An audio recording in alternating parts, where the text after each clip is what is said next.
All right, in perfect timing, the most critical member of, well, we're all quite critical, but among the cream of the crop is Alan Steinbrecher. He is here, so let's begin. Good morning, everyone. Jason Lee, Chair of the Board of Trustees. Welcome to a really nice sunny Los Angeles day. I just wanted to give you the plan for today. We are going to start following my brief remarks of convening this meeting in closed, and we'll be in closed for at least an hour. I think that's a good estimate. And then we'll come back into open where we'll take public comment, and then we'll convene the regular open agenda.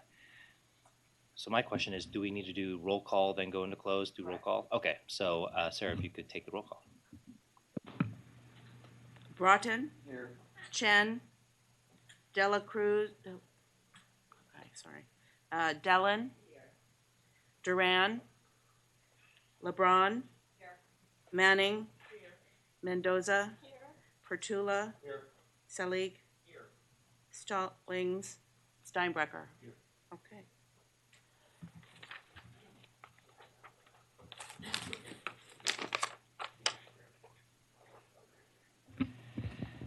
Okay, with that, let's go into closed session pursuant to Government Code Section 11126 and Business and Profession Code Section 6026.7A3. Thank you. So remember that when we're in closed, to make sure that your mics are not on because it will still broadcast.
Hi, this is Brady.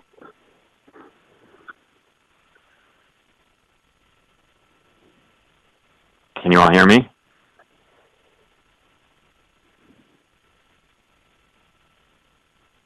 Hello? Can you hear us? No, I can. But we can't use a mic because we're broadcasting. This is okay. Can you hear me okay? I know. It's a technical thing. I mean, Yeah, Brady, just stand by. We have a He technical is. issue because we're broadcasting and this is supposed to be a Oh. conversation. we're having technical difficulties. Yeah, just hang on. I'm going to cut you off for a minute, so stay on.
Brady, I'm going to try to call you on my cell phone. Okay, so Okay. hang up. Okay. Bye.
Oh, and sure.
Let me know.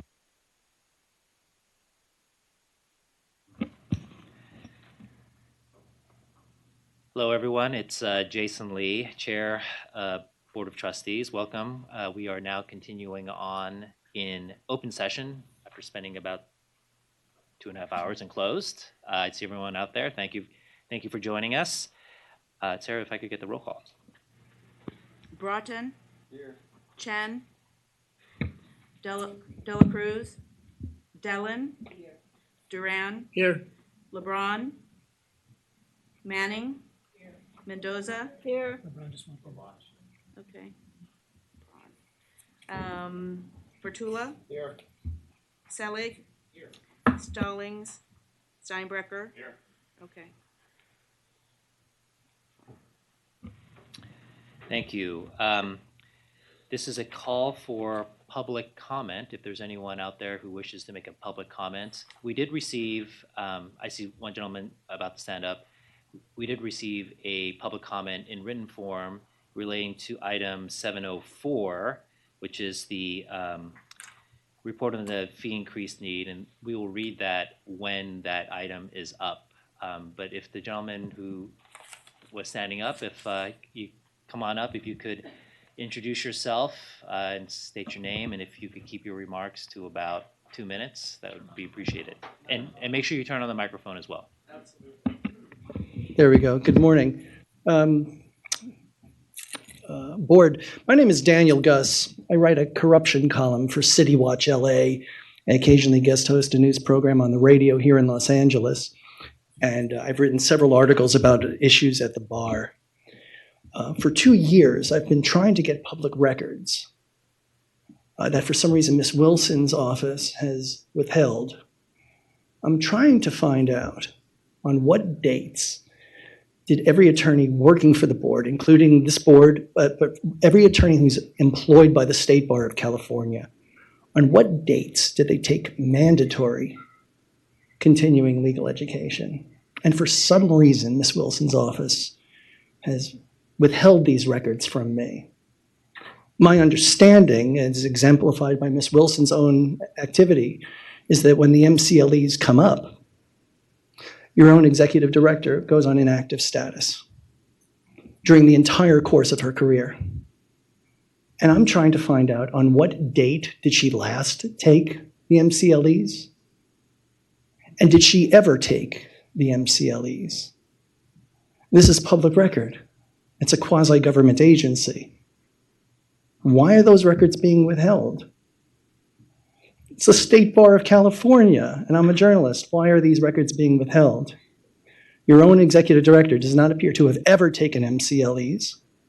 I think there are tens of thousands, if not hundreds of thousands of attorneys in Los Angeles and across the state who should know this.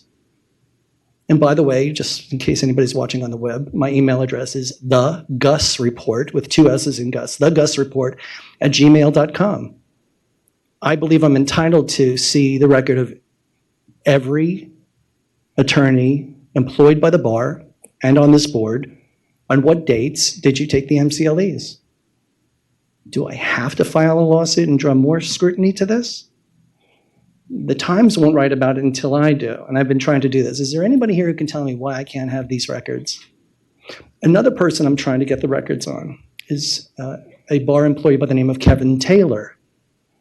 I was the first person to expose in Los Angeles, and Mr. Taylor filed patently untrue charges against an attorney by the name of Mr. Spindler, who's an immigration attorney here in LA. He filed charges against Mr. Spindler saying that he had been convicted of 2 misdemeanors. He hasn't been convicted of any crime. So I'm trying to find out about Mr. Taylor's background. If he's filing false charges, has this man ever taken his MCLEs? It's an issue of competence, and it goes right up to the top. I'll wrap it up, Chair. Is there anybody here who can tell me what I need to do to get these records? Anybody? Or you may not be allowed to respond. Is there anybody who can respond to this?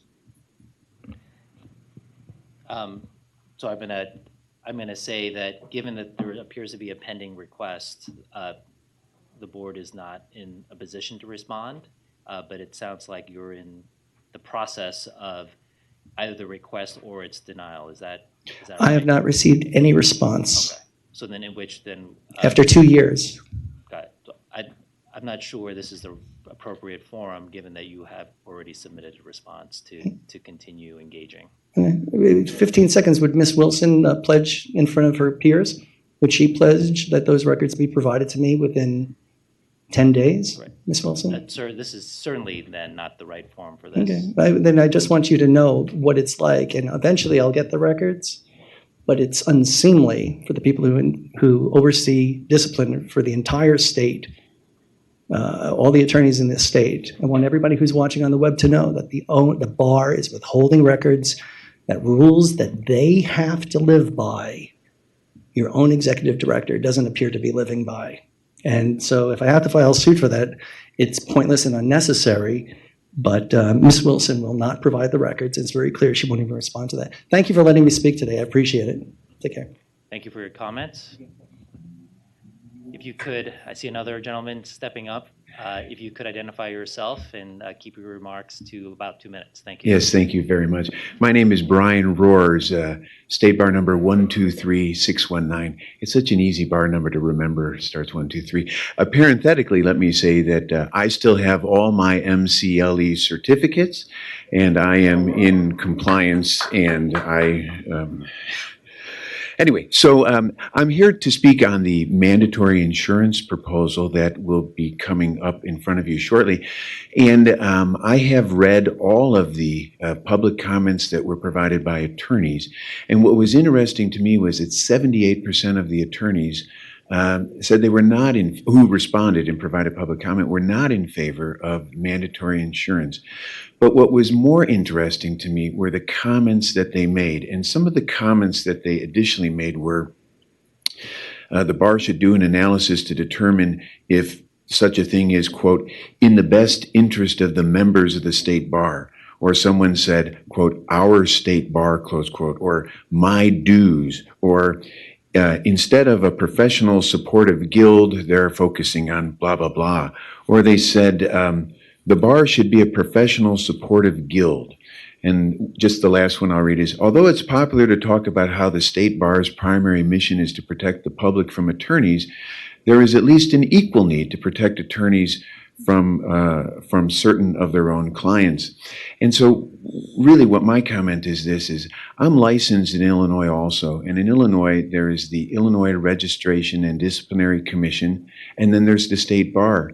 And I just don't think, since the sections in the bar have split up, that attorneys realize the different format that the state bar is in now.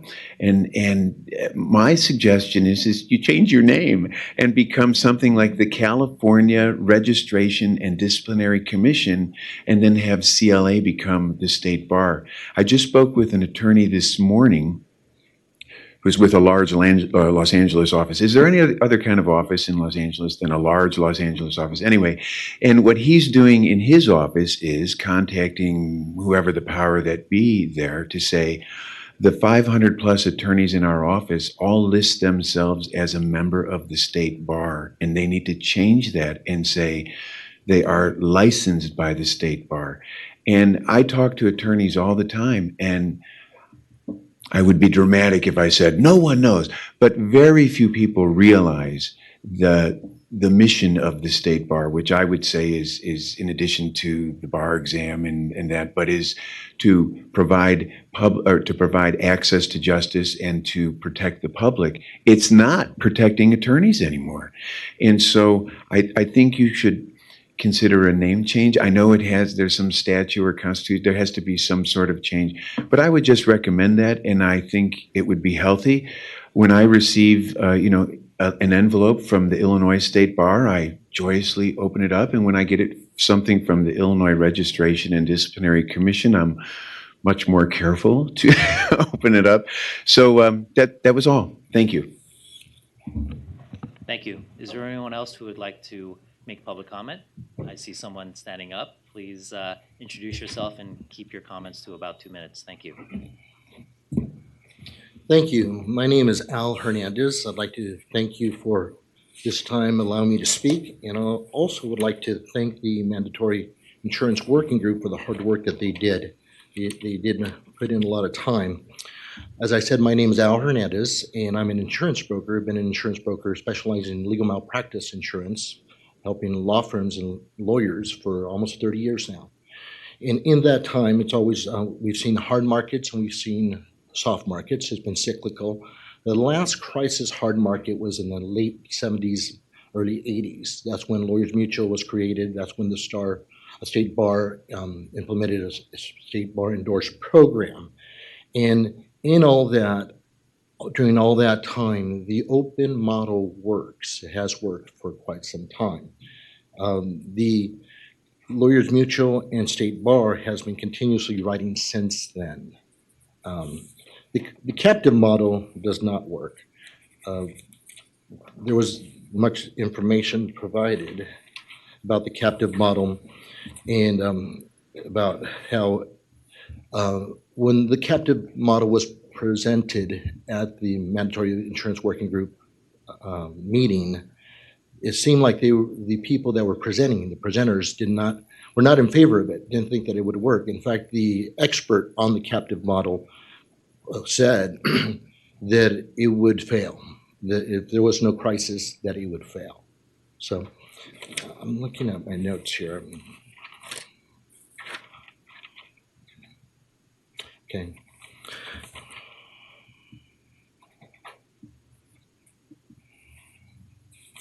Pardon me.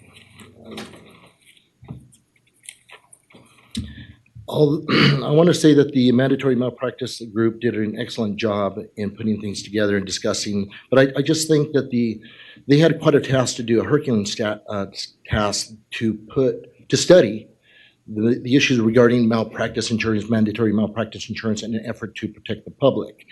I think that the time that was allotted for that was insufficient. I don't think that they were given enough time to adequately explore and research the issues. And I think that that they did a great job, but I think that there was a lot of answers. There was a lot of questions that remain unanswered. Mandatory malpractice, I don't think, is the key. I think that education is the key. Attorneys don't know a lot of attorneys don't know what legal malpractice is. I mean, that it's affordable. There's about 45 different companies that are writing currently in California, and a lot of attorneys feel that it's just too expensive. And a lot of the public comment, a lot of attorneys said, I can't afford it. And the public doesn't know what legal malpractice is. I think we need to educate the public as well. There needs to be a public campaign of education for the public that the State Bar runs, that they do. Mandatory disclosure, I think, needs to be beefed up. in 2010, when mandatory disclosure about whether you have legal malpractice insurance or not on your retainer agreement became an issue, and it was passed that they should disclose it if they do not have insurance. My colleagues in the insurance industry, we agree that we saw a lot of business from that. A lot of attorneys then chose to become insured. There was a lot of public comment from attorneys and non-attorneys regarding the mandatory malpractice, and some felt that if you mandated legal malpractice insurance, that the people that provide, the attorneys that provide pro bono work or low bono work would not be able to afford it and would simply stop providing those services. I've been the recipient, I've been on the phone with people, attorneys that have gotten out of the practice, retired, semi-retired attorneys that have left the practice because they no longer could afford the insurance. I've seen that firsthand. Like I said, I've been doing this a long time. So, Mr. Hernandez, if you could wrap up. my closing thought is this. In an effort to protect the public, I think that by mandating malpractice insurance without doing adequate research and review of the topics that were unanswered, that you could be inflicting more harm to the public than protecting the public. So I would caution you about that. Thank you. Thank you for your comment. Is there any additional? Hello again. Welcome. You could introduce yourself and keep your comments to about 2 minutes. Good morning. And normally I'd hold my comments until the agenda item, but given the time of the morning session, I'm concerned your agenda items will be heard after I'm flying back to the Bay Area. I hope not. I will be brief because I know many of you also have to get back. I'm Selena Copeland, Executive Director of the Legal Aid Association of California, and I have 2 brief comments, one on agenda item 701, the Appendix I review. So I wanted to express our strong support for the staff recommendation to keep the Legal Services Trust Fund Commission at 24 members and to appoint into the vacancies. And I looked at the candidates, and they actually all look fantastic. So I urge you to support the and vote in favor of the staff recommendation. And 2 just very quick items on that. I think it's especially smart to keep it at 24 because the bank grant committee work will definitely continue after 2019. As you heard, and for those on the programs committee meeting yesterday, it seems like the work will continue and there'll be additional funds to give out in 2020 and beyond. So it's great to have additional members to staff up that committee. And additionally, although unlikely to get any new bank grants through settlements, it does seem possible that the legislature may authorize the state bar to administer other discretionary grants. There's always a proposal from the legislature to have the state bar push out money in some form. And although they frequently don't make it to the very end and don't become law, it is the threat, and it is good to make sure we have enough commissioners to really think through how they would have to administer discretionary grants. There's a piece of legislation right now that proposes that. So on 701, I definitely support staff recommendations. And on the fees increase, I have a couple of quick comments. Generally, I'm very in support of increased dues. I'm the director of a very small agency, but I understand how fixed costs really do increase over time. And with our licensing fees having been the same for so long, it's really hard to offer staff salary increases. So generally in support, but I had a couple of quick comments. We appreciate the State Bar's plan to continue offering a 25% fee discount to attorneys who work at organizations with the primary purpose of providing free legal services to indigent Californians. Although many of those attorneys that their fees are actually paid by their organizations, the discount really does save the organizations a lot of money that can go to client services. The one thing is I'm not really sure from the proposal how much of that 25% discount on fees would be applied to all of the new fees. So I think clarification on that when the agenda item is heard would be helpful, whether it would apply the 250 and 100 and the 82 or the 80. And then whether there would be a plan or an option to pay the one-time increase over several years. I heard Leah reference that in the January meeting, so I hope that's still a possibility. And then we definitely support the plan to increase the $40,000 threshold. Although that doesn't impact legal aid attorneys, it impacts many people who work at other nonprofits. And of course, tons of solo practitioners and small firms, especially in rural California, where the salaries are typically a lot smaller. And I've heard this body express many times support for increasing the access to justice in rural California. And I actually see this as a rural issue. So the tricky thing, though, is that if If you now look at that $40,000 cap and increase it to 64 or to 80, staff is proposing that you look at the household income rather than individual attorney income, yet all the data before you actually looks at individual attorney income as reported to the bar for 2017. So I would just encourage you to really look at that and think about what that means. My first year as a practicing attorney, my salary was actually $32,000. And my partner, also an attorney, worked for the government. And together our household income was under $100,000, but actually over that $80,000 threshold. And if we had been responsible for our own dues, we'd have no scaling in our household in the Bay Area at an income under $100,000. And I talked with Jonathan Solgin about the household piece, and so I think you have his comment, and that's actually right on point of what I would say is really looking at what the income scaling means for households in California where you have one attorney in the couple and perhaps a teacher. There'd be no scaling within that household, and under a prior model there would have been if that attorney made less than $40,000. So I just encourage you to look at the individual attorney income and to really have guidance about what that household means, and I would encourage you to keep household at the $20,000 for the 50% discount. That's it. Thank you. Thank you.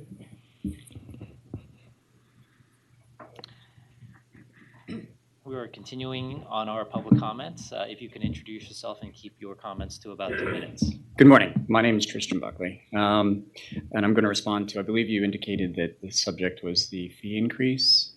I would address that. I'm an attorney. My name is Tristan Buckley. In 2016, a state audit literally was highly critical of the state bar, stating it had shady finances and bloated salaries, finding more than a dozen bar employees made more than the state governor. They pointed out the chief trial counsel is paid nearly $80,000 a year more than the governor and $100,000 a year more than the state attorney general. In fact, I looked over the salaries that are available online, and more than 200 of California state bar employees receive an annual six-figure compensation package, with approximately half that number a package in excess of $150,000. I would note we are sitting in a rather posh, luxurious office building in downtown Los Angeles that I've heard from reports is valued at approximately $80 million. I was sworn in, actually, by Justice Mosk in his office in San Francisco. And I can tell you that Justice Mosk's office was nowhere near as luxurious as this facility. And given that there are many other locations in Los Angeles that would be highly suitable and far more cost-effective, with the bar looking for more money, and I believe in this upcoming budget there's a claim that they need this additional money for a $27 million real estate investment, I think the bar would be better suited focusing on the issues at hand rather than having a posh office building that costs $80 million. At $170.6 million, the last budget that I saw, which could be off slightly, but I believe it was around $170.6 million. The California bar budget is the equivalent of the budget for the city of Lincoln, Nebraska, and Irvine. Those cities have more than 250,000 people, and they provide services like fire, police protection, libraries, all sorts of services. And yet they have the same budget as the California bar, or less. Texas has 16 different districts where they can address concerns from the public, discipline attorneys, etc. California has 2, one in San Francisco, one here in Los Angeles. Texas's annual budget is $48.3 million. Florida's annual budget for the bar, $42.9 million, a pale fraction of what the California bar budget is. California also has some of the highest attorney fees of any state in the country. We already pay among the highest fees. If you look at the budget, there's so many issues with respect to how money is being spent that I think it is unfair, and I think that the latest proposal on the agenda was to add $430 next year, in addition to the fee that attorneys already pay. I think the bar should take note of the reports that have been made in the media addressing this, not in the media, the audits. I just find it preposterous that there would be an agenda to increase salaries 3.5% retroactively, when just a couple of years ago, a state audit pointed out the bloated salaries. Thank you. Thank Thank you for your comments. Is there anyone else that wishes to make public comment? I see a gentleman standing up. Please step up, introduce yourself, and if you can, keep your comments to around 2 minutes, would be appreciated. Such a short time for such a long meeting. You know who I am. There it is. There's my bar license. There it goes. Buy it from me. How much? Let's do it the way I used to do it in the 80s. You don't know anything about me. You don't know anything about me.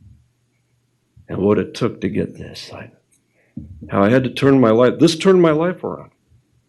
Saved my life. Saved my father's life. This did it. It's the most wonderful thing. This is the only thing in my life I ever did right in my life.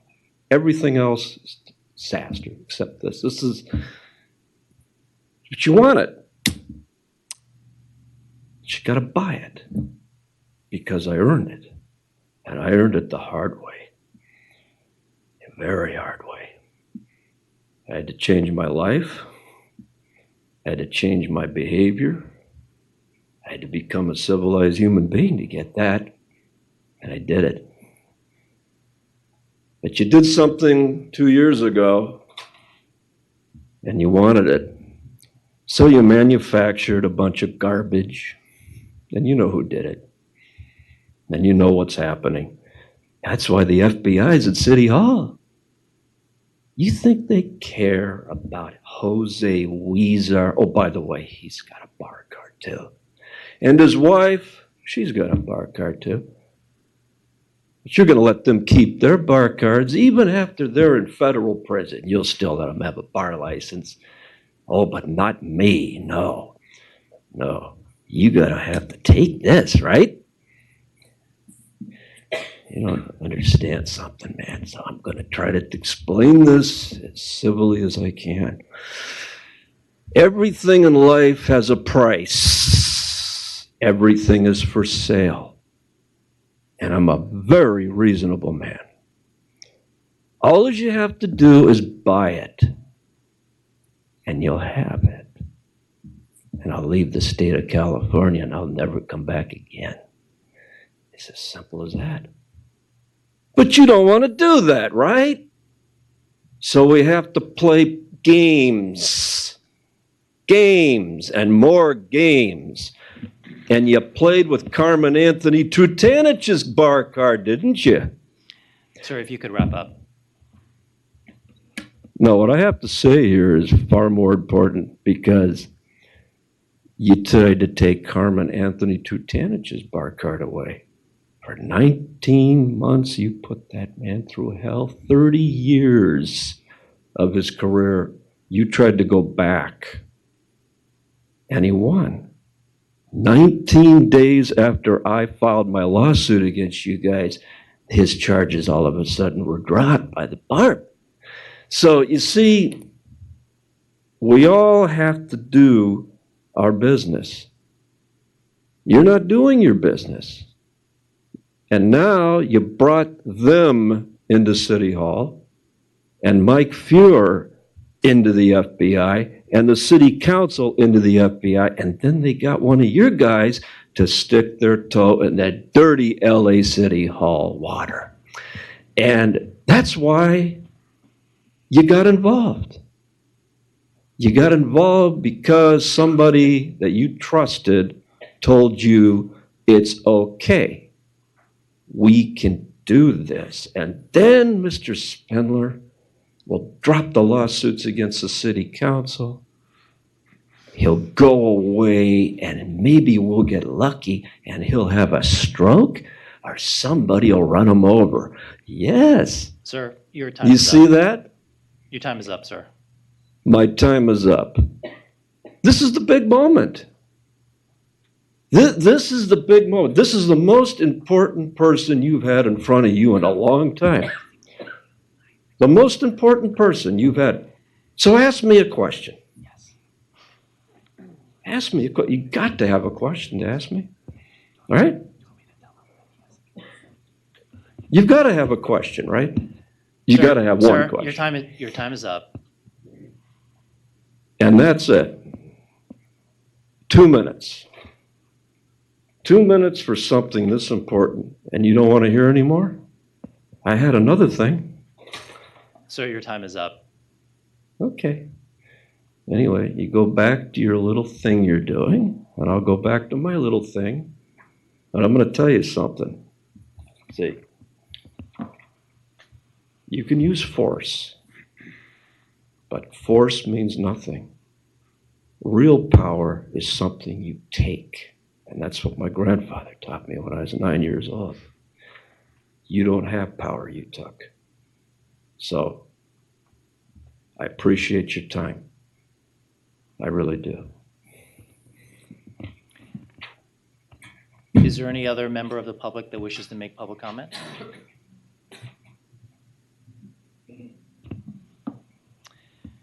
All right, with that, we will move to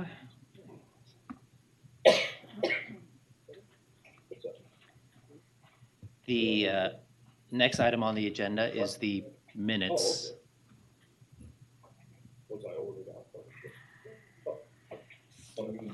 Any objection to adopting the minutes? Seeing none, those minutes are accepted. The next item on the agenda is the chair report.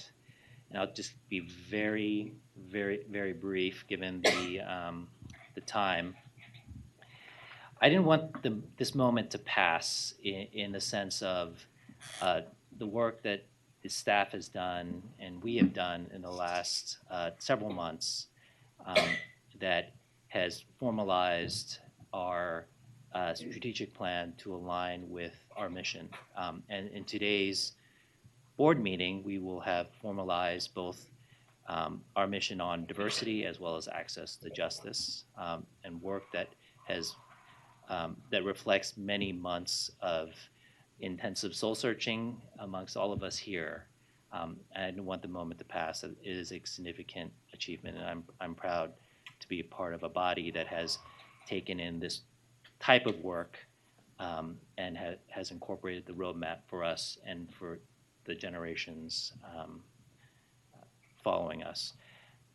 The other component I wanted to say in the significance of this board meetings are a continuing effort to discuss the needs of this agency and its continuing operations, and more specifically as to our fee increase.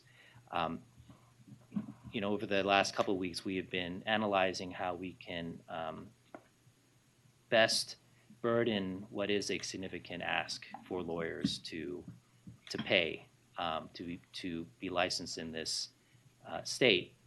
And part of the fee scaling discussion is a recognition that there is a percentage, a not insignificant percentage of lawyers that have devoted their careers to public service, being in the legal services or government or other public service avenues that do not make a significant income when compared to the overall averages within this state.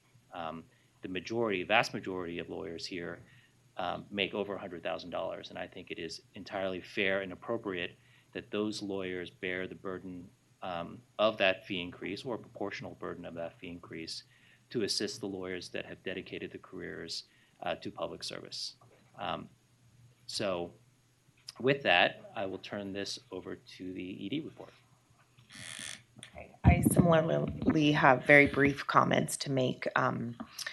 And they really tie back to public comment that we heard yesterday at the end of the RAD meeting, because those comments really do speak to essentially what is the core purpose of this organization and how are we oriented in terms of our ability to anticipate the public protection needs of the residents of California looking ahead, instead of, I think, what we've been positioned and structured to do to date, which is to look only immediately at what's in front of us and what's coming into our doors. We heard from Bridget Grammy a concern about a client who had experienced, or she believed she'd experienced, misconduct on the part of her attorney as related to the sale of a home here in Los Angeles, in the area that is going to be impacted by the new stadium. And I had actually spoken to Bridget about this, and I wondered if this home was in a qualified opportunity zone. Some of you may be familiar with that. And I know in the area where I live, in the Bay Area, there is quite a bit of speculation going on and rampant investment in the qualified opportunity zones as people try to come in and buy up those homes. And the conversation Bridget and I had was, is this an area that we will potentially see a lot of misconduct as people are being taken advantage of, particularly the elderly, low-income folks who've been homeowners in these areas for a long time. And she was asking me about what is the bar doing to anticipate perhaps a future crisis akin to the loan modification crisis. I recalled then to Bridget a conversation that I had had in one of my legislative visits with a legislator who asked me what we were doing about the real ID. Many of you are aware that in California we will all be required to get a real ID. And this legislator's question to me was, don't you think there will be many folks, immigrant populations obviously especially, who will be vulnerable to those who tell them, oh, we can get you your real ID. Give us $5,000 and we will give you your real ID. That was a very legitimate and fair question. And it caused me to really think about our ability to stay ahead of these kinds of very serious public protection issues, which we might be able to anticipate if we were structured to do so. I don't think that we are now. We really, as I said, are an organization that for the most part acts on the complaints and the information we receive. Being forward-leaning, anticipating these types of issues would require kind of a different focus for us, would require additional resources, speaking to the need for a fee increase, because as you all know, we are quite overwhelmed by the volume that we have now without sort of looking for the problems that are next on the horizon. So I wanted to make those remarks because I thought the public comment was interesting, certainly aligned with a different message I had gotten during a legislative visit. I think these are very important things for us to consider through RAD and the board as we look ahead and determine how we might best respond proactively to issues that we could anticipate are likely to come up. So those are my brief remarks, Jason. Thanks, Leah. Let's move on to the consent agenda. Does anyone wish to pull anything off consent for consideration?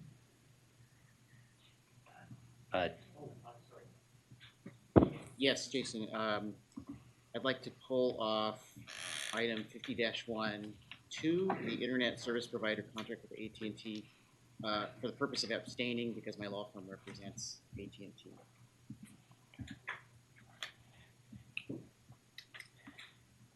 Understood. Hang on, let me just get this in my notes. This is 51-2. Correct. Okay.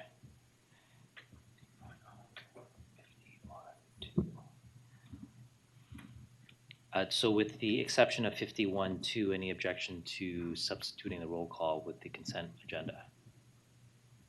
No. Okay. And then in regards to 51-2, which again for those following is the internet service provider AT&T due to a conflict with Sean. Can we do a roll call?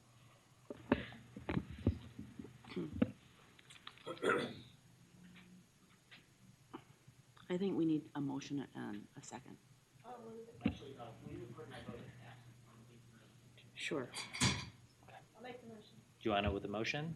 Do I have a second? Second. Alan? Okay. Broughton. Yes. Chen. Yes. Dela Cruz. Dellin. Yes. Duran. Yes. LeBron. Yes. Manning. Yes. Mendoza. Yes. Pertula. Yes. Stallings. Steinbrecher. Yes. Thank you. Passes. Does Sean want to, is he coming back? Yeah. Okay. As we're waiting on Sean to come back to the room. Okay. We're moving to 703. We are now going to take item 703 out of order. This is the report and recommendation on mandated malpractice insurance. Come on up. If you could introduce yourself. Thank you for coming. Thank you for having me.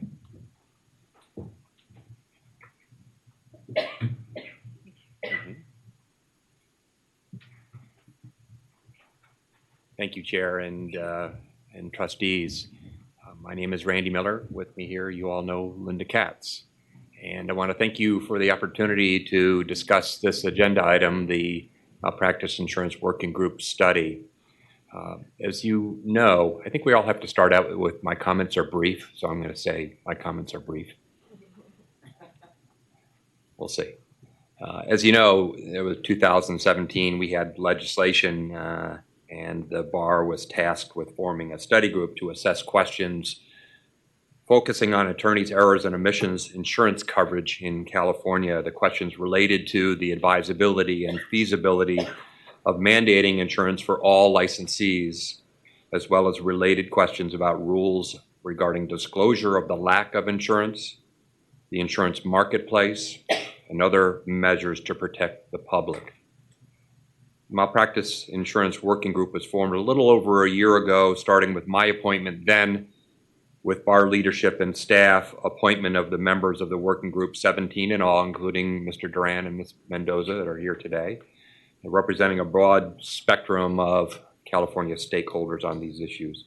The working group's ultimate objective was the reporting of the group's findings on each of the legislative initiatives, which was finalized earlier this month and provided to the board and posted online. I hope that each of you have had the opportunity to review the working group's report. It contains a description of our year-long process and captures the working group's findings on each topic. The recommendations are summarized in the report at page 3. While each of the topics were important and comprehensively and intelligently researched and vetted to the members of the working group and the public, the topic that drew the most attention in terms of attorney and academic and public engagement was the advisability of imposing mandatory insurance in some form. The study group had deep resources on this topic, the assistance of other state bar studies on the exact same issue, articles from academics, input from insurance brokers, insurance companies, attorneys, and the public. Active engagement on the issue of mandatory insurance was expected, especially from small and solo practitioners, small firm and solo practitioners. This has been true in every state that studied these issues and has considered similar proposals. Most recently in New Jersey, Nevada, Idaho, and just last week, the state of Washington. Since it is clear that small solo practitioners have a much higher incidence of being uninsured, the imposition of mandatory insurance will have the greatest impact on that sector of the bar. One of the core structural issues around mandating insurance was whether the lack of malpractice insurance actually harms the public. As we often put it, the issue was whether this was a solution chasing a problem. While there's great value to the proposition, maybe it's self-evident that insurance generally provides protection to any victim of attorney error, there was a lack of a bona fide and reliable data, other than anecdotal, that the public actually was harmed by attorneys who failed to carry malpractice insurance. There were simply not enough incidents of victims of malpractice being left bereft of a remedy because the attorney had no insurance. Another issue focused on by the group was the impact of mandating malpractice insurance coverage on small firm or solo practitioners, semi-retired lawyers, or those in low bono and pro bono practices. In particular, that the cost of that insurance would force them to curtail their practices or close their law firms altogether, resulting in a loss of those services to the clients served by those attorneys. This is an access to justice issue. And as you'll see in the study group's report, these two issues, these structural items, is there a problem and will mandatory insurance do more harm than good, resulted in the recommendations for more study on these and related issues. There was a great and dispirited debate among all the group members on these issues, and the consensus, and I think rightly so, was for much closer examination and verification of these two foundational issues. There are other important recommendations in the report relative to more robust attorney disclosure of the lack of insurance to clients and annual reporting to the State Bar of the same at the time of the annual licensing statement, both of which are designed to encourage attorneys to insure themselves absent a mandate. In closing of my remarks, I want to say that it was an honor to work with the State Bar in such a capacity on such an important set of issues, and to have the incredible assistance of Linda Katz, so important to the process, and to have led and interacted with such a distinguished and committed group of volunteers on this study. I'm happy to address any questions about the study or any remarks by anybody else. Thank you. Thank you for your leadership and the working group's efforts. Any questions, discussion?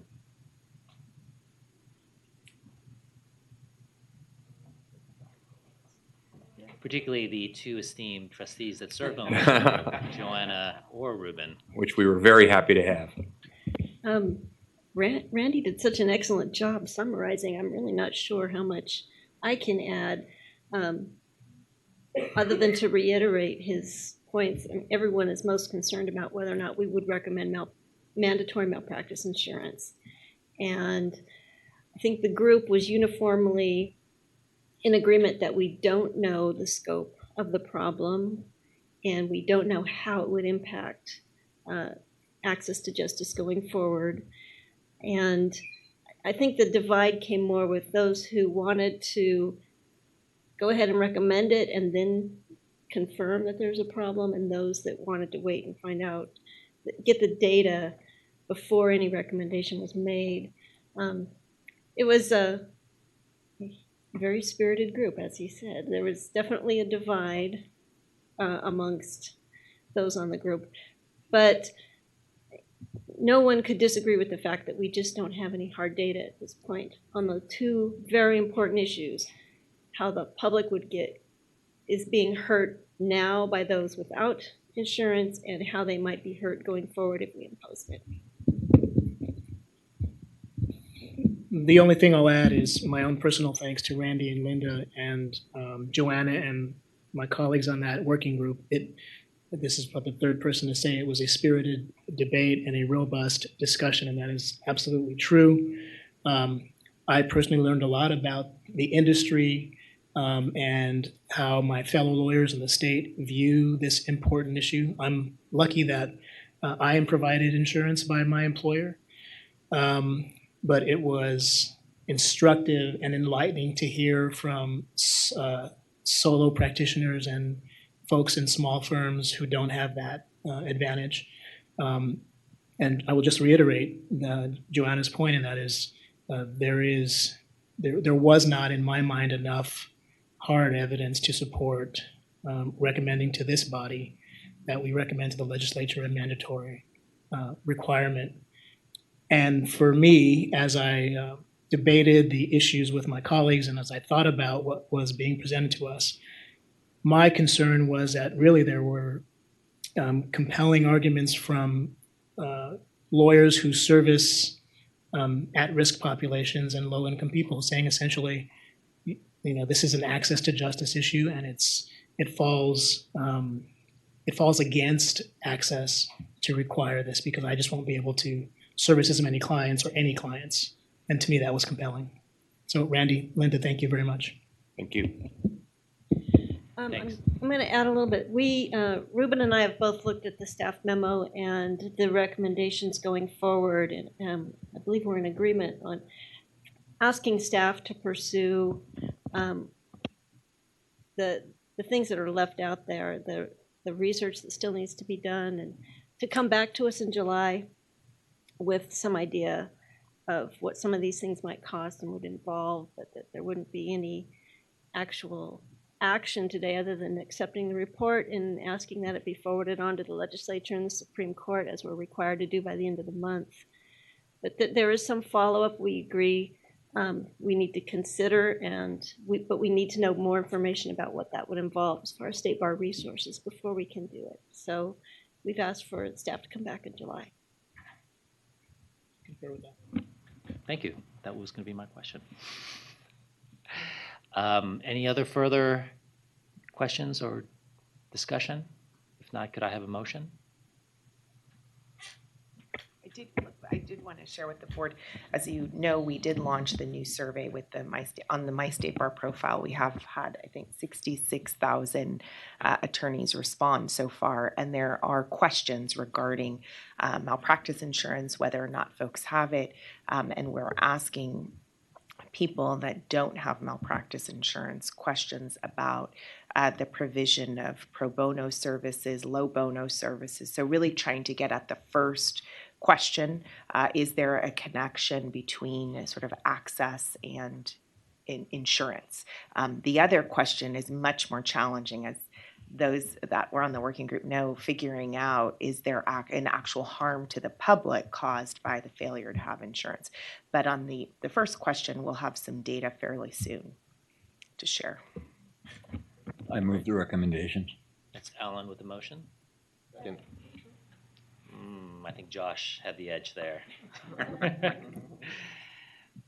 Any objection with substituting the roll call?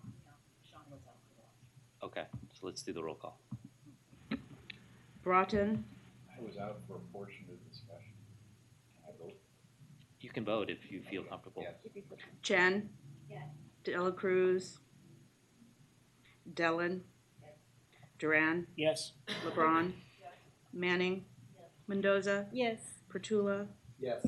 Selig, Stallings, Steinbrecher. Yes. It passes. Thank you. And thanks again. Great. Thanks for your time. All right, so we're going to go back to the order of the agenda, which is item 110, the board executive committee report. And I have item 112, which is the approval of the 2019 legislative priorities, and that's DAG. Oh, I have that. I got to work on that. Item is 112, which is the approval of the 2019 legislative priorities, and that's DAG and Kim, or just Kim. It looks Come on like up. it's just me. Okay. So this agenda item presents for approval the 2019 ledge priorities for the state bar. As you all know, the ledge priorities are designed to advance the state bar's strategic plan and to further the mission of the state bar. The number one priority for the state bar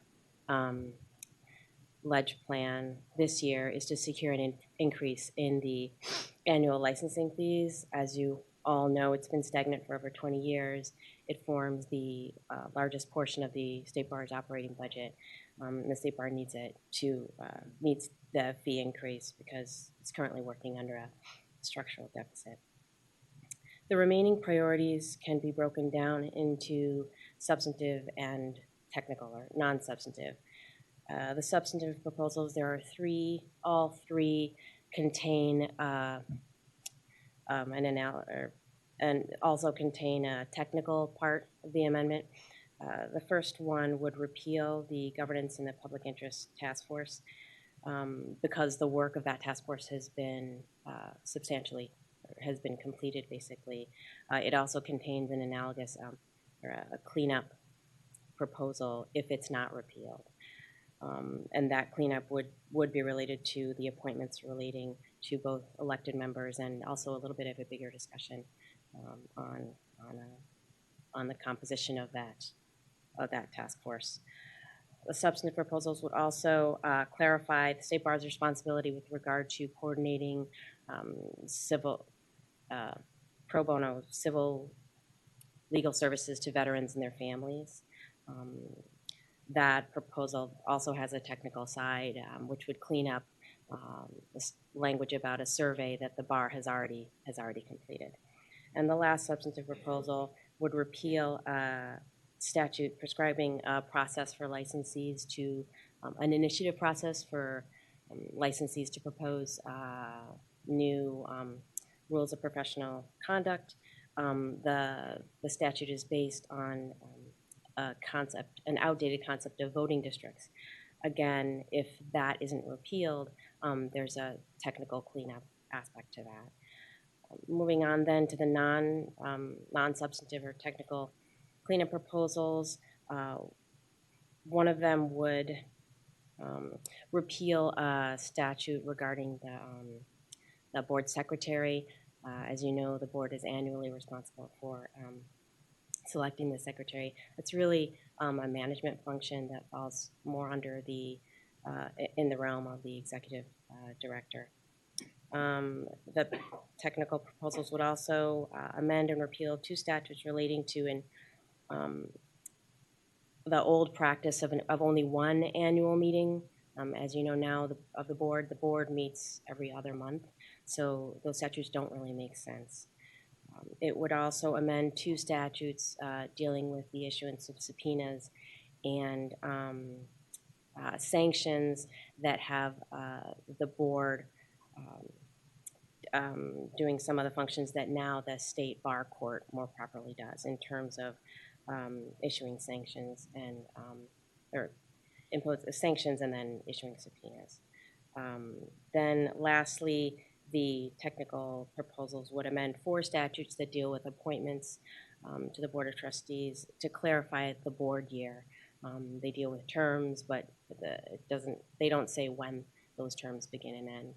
So it would just clarify language on the actual board year. So those are the proposals.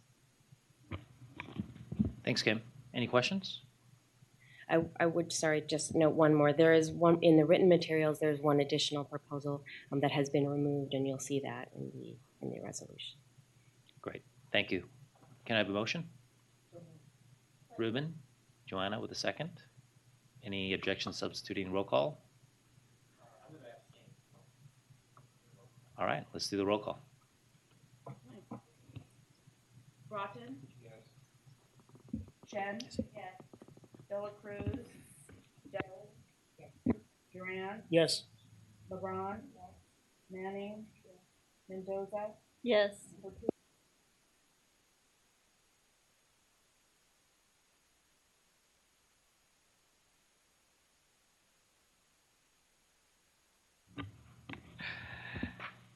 Thank you. We're on to item 113, which is the approval and ratification of the revised board book. That's me as well, so I'll just stay here. So what I'll do is I'll go through a little roadmap of the presentation first, and then I'll open it up for questions because there may be some questions. Again, this item. Kim, I'm sorry, I'm going to interrupt you. I think we want a very abbreviated presentation. Yep. Okay. Got it. And then maybe, I know, I'm not sure, Sean, if you want to say anything about the email issue, but that would be the discussion point. Okay. Thanks. Okay. Even more abbreviated than I had planned. So this provides, the board has been updated on this item a few times, so I think I can just cut to the chase. The revision of the board book represents a change from a very detailed, long board book into much more high-level discussions with appendices providing the detailed information where necessary. Since the January meeting, it's been vetted very thoroughly by both the Office of General Counsel, our Finance Office, and then Trustees Saleg and Mendoza, who will speak if they have anything else to add in a minute. This revision would supersede and replace the existing board book with 3 exceptions. Appendix G, which relates to sub-entity charters, Appendix J, which will set forth the authority underlying the conflict of interest policy. And Section 7.4 in the revision is not actually being, we're taking that off the plate right now, and for a little more work to be done on that. And that would be, all of those items then would be presented again to the board for ratification. With regard to Appendix G and Appendix H, the material in the old board book on those two topics as set forth in the materials will remain in effect until those appendices are approved and then ratified by the board. There are some new policies which folks may want to speak on. I will just note them here. One of them, in addition to the Finance and Planning Charter, also new to the board book is our global rules regarding subentities that the board made decisions on last fall. There's a new articulation of the conflict of interest policy. It's not a new policy, but it's a new articulation of the policy. There is a new email policy, and then the revision also makes explicit that performance evaluations of key staff, the ED, General Counsel, and Chief Trial Counsel are to include 360-degree reviews. So we wanted to flag if anyone has any questions on the email policy or any other questions. Now would be a good time, unless Trustees Mendoza and Saleg have anything else to add. They also worked really hard on this. They have read every single word of every single page, just so you didn't have to. And I am eternally grateful to them for this. So just wanted to thank them. Thanks, Kim. And on the email issue, currently the board book reads in substance that trustees are encouraged to use State Bar email, and that was following whether or not State Bar email should be required to be used by the trustees. And we look to Joanna or Sean if you had any comments on that issue, or anyone else after they talk. Sure. Well, let me just start by thanking Kim and Dag and Suzanne and OGC and everyone else who contributed to this product. Joanna and I reviewed it and revised it, but they did the drafting, and it's a tremendous improvement over the current board book, which is kind of a monstrosity. So this is much more user-friendly, I think, and much more helpful to the board and to the public in knowing how our board operates. On the question of email, so there was this discussion over whether to make use of our official calbar.ca.gov email accounts mandatory. And while we want everyone to use those to the extent possible, and I have tried to transition my communications to that account, it is also sort of impossible to contain all of the emails, including incoming emails and emails on which you're CC'd, and people have, in my case, my law firm address. So to use it exclusively just doesn't seem practical, but we do want people to use it as much as they can. I try to make a special point of using it for outgoing emails to people about State Bar business, so it's clear in which capacity I'm speaking. And then to be sure that I'm copying emails that happen to come into my private account or go out to this, so that will make it easier for Vanessa, when we have Public Records Act requests, to do a proper search, and so on and so forth. So we want to be, the basic goal here is we want to be compliant with the Public Records Act and make sure that our written communications are preserved. And also it's helpful to be clear about which capacity we're acting in, whether it's in our private capacity or our board capacity. So with that, I'll see if Joanna has anything more to add. I would just add thank you for all your work as well, Sean. But with respect to the email, I could see a point in the future we might want to mandate it, but I think it's still so new and we still haven't worked out, the ease with which we can do it and so forth, that we need to transition into this and not mandate it out of the gate. I mean, this is brand new to the board. So I think encouraging it at this time is the way to go, and after we've been doing it a while and then we see and work out any problems, then the board can address whether or not it should be required. Vanessa? So I had I think what's a grammatical comment and a rationale. And Sean has alluded to the rationale behind a change in email policy, and that is not just California Public Records Act, but if we have discovery in litigation, as we had a few years ago, and it was a monstrosity of its own to try to go into your personal emails, your professional emails, your CalBAR emails.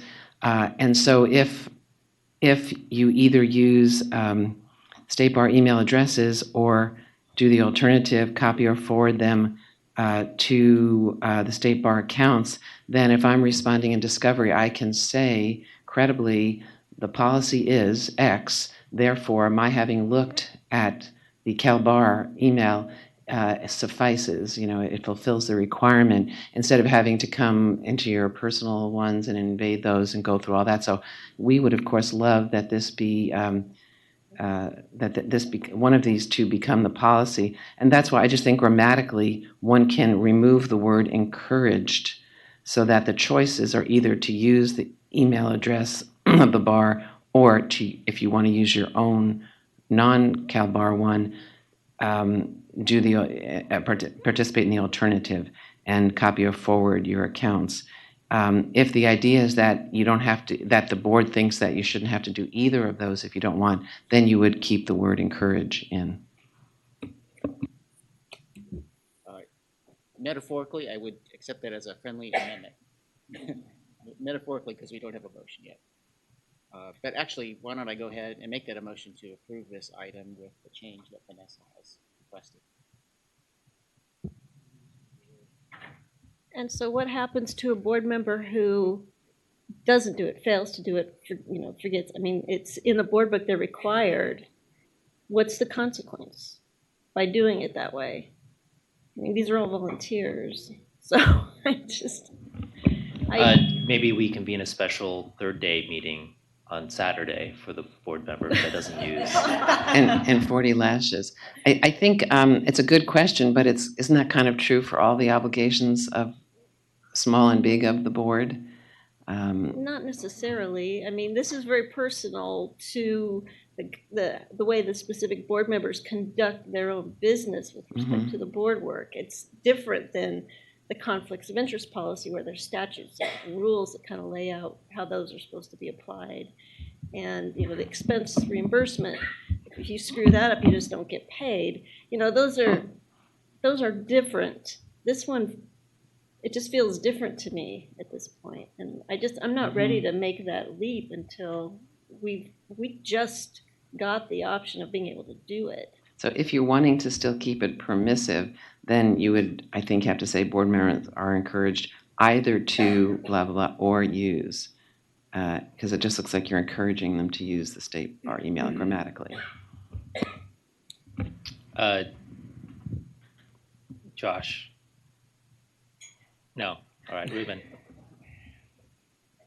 I feel like there is a rule, right? It's the San Jose case, and from which this whole conversation emanated. And so, just a little bit disagree with Joanna. We're aware of the case. We're aware of its recommendations, and many public agencies are doing exactly what Ms. Holton is recommending. So I would just go along with it.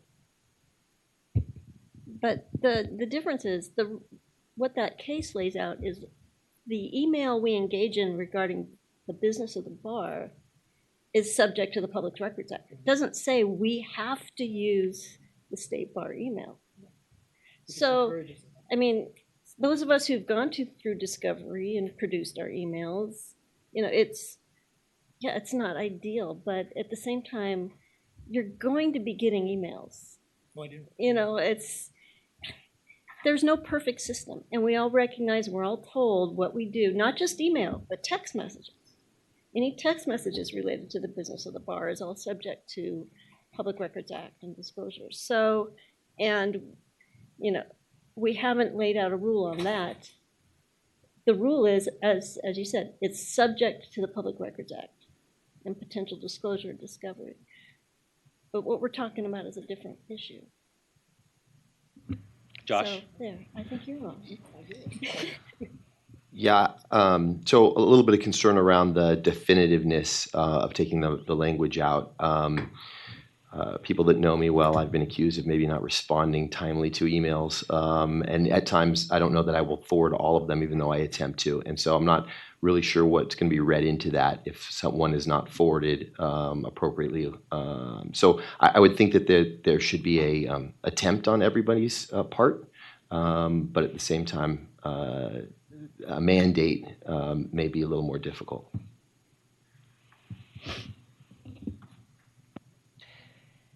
So I don't think we actually have a motion. Just I guess a couple recommendations. So right now, we have the board book as presented with the encouraged language. We have our general counsel advising that that language be changed. And then I think we've heard a very robust debate between Ruben and Joanna about the merits of the San Jose case. So I think we need a motion to move this forward. So I think I did move to adopt the item with Vanessa's amendment, but it has not been seconded. So if someone would like to second it, then yeah. Okay. Sean with the motion. And just so we're clear, this is with the recommendation of our general counsel's language incorporated into the board. Ruben with a second. Which language making it mandatory? Or the language just offered if it wasn't mandatory. Jason may. Is my question? Is that a mere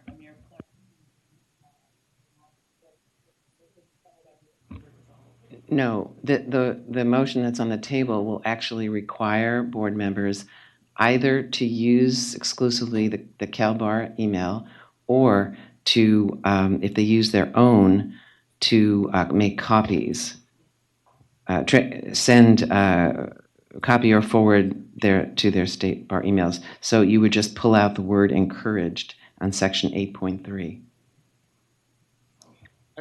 So let me just say, just to be clear, so this is not requiring use of the state bar email account. It just means that we really have to do our absolute best to copy that account or forward it to it, which to me is a pretty easy ask, and it saves the bar resources and so on. So it seems okay to me. The only thing that we're losing by this is encouragement to use the official account, which is in my personal practice, I'm trying to do as much as I can. I just don't think we can do it 100% of the time. But anyway, I think we should just take a vote and move on.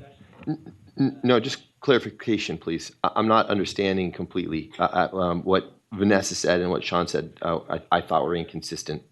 So I'm just wondering if someone can explain in my failure to forward one of the emails that's no longer encouraged, what is the ramification of that? Well, it means when we are responding to a PRA request, we have to go through your personal, or a discovery request, you could not affirmatively fill out a declaration that says this is my practice, that I forward them. Either I use or I forward, whatever your practice is going to be. That's why it's a very good idea to just use the CalBAR email address.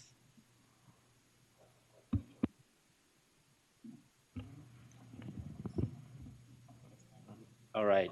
So I think that there is my detection of sufficient difference of opinion that a roll call will be necessary for this vote. So everyone knows what's on the table or no? Renee looks like. I thought your question was what did he say, not what the implications are. I'm still not clear what it said. Okay, what it says is there's a requirement. You either have to use the State Bar email, your State Bar email address for a State Bar business, or if you want to use your personal or other professional one, you have to forward or copy to the State Bar email all. So we're committing that it's all mandatory, and if you don't, then we're in violation of our policy. That's true.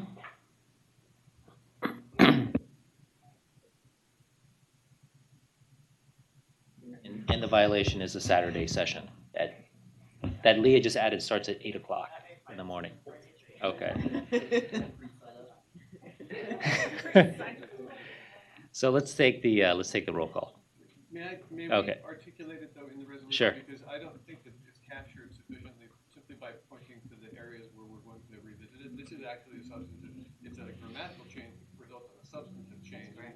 Right. So I think we need to further resolve here. Let's do it. Take the time to do that.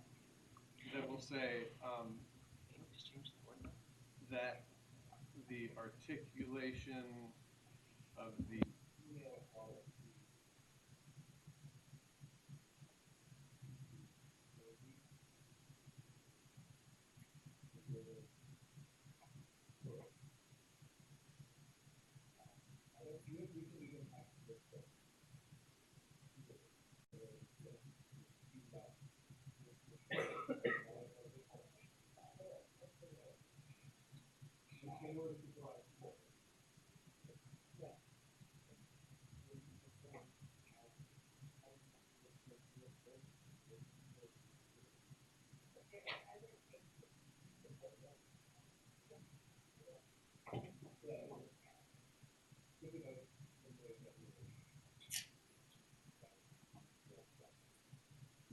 Renee.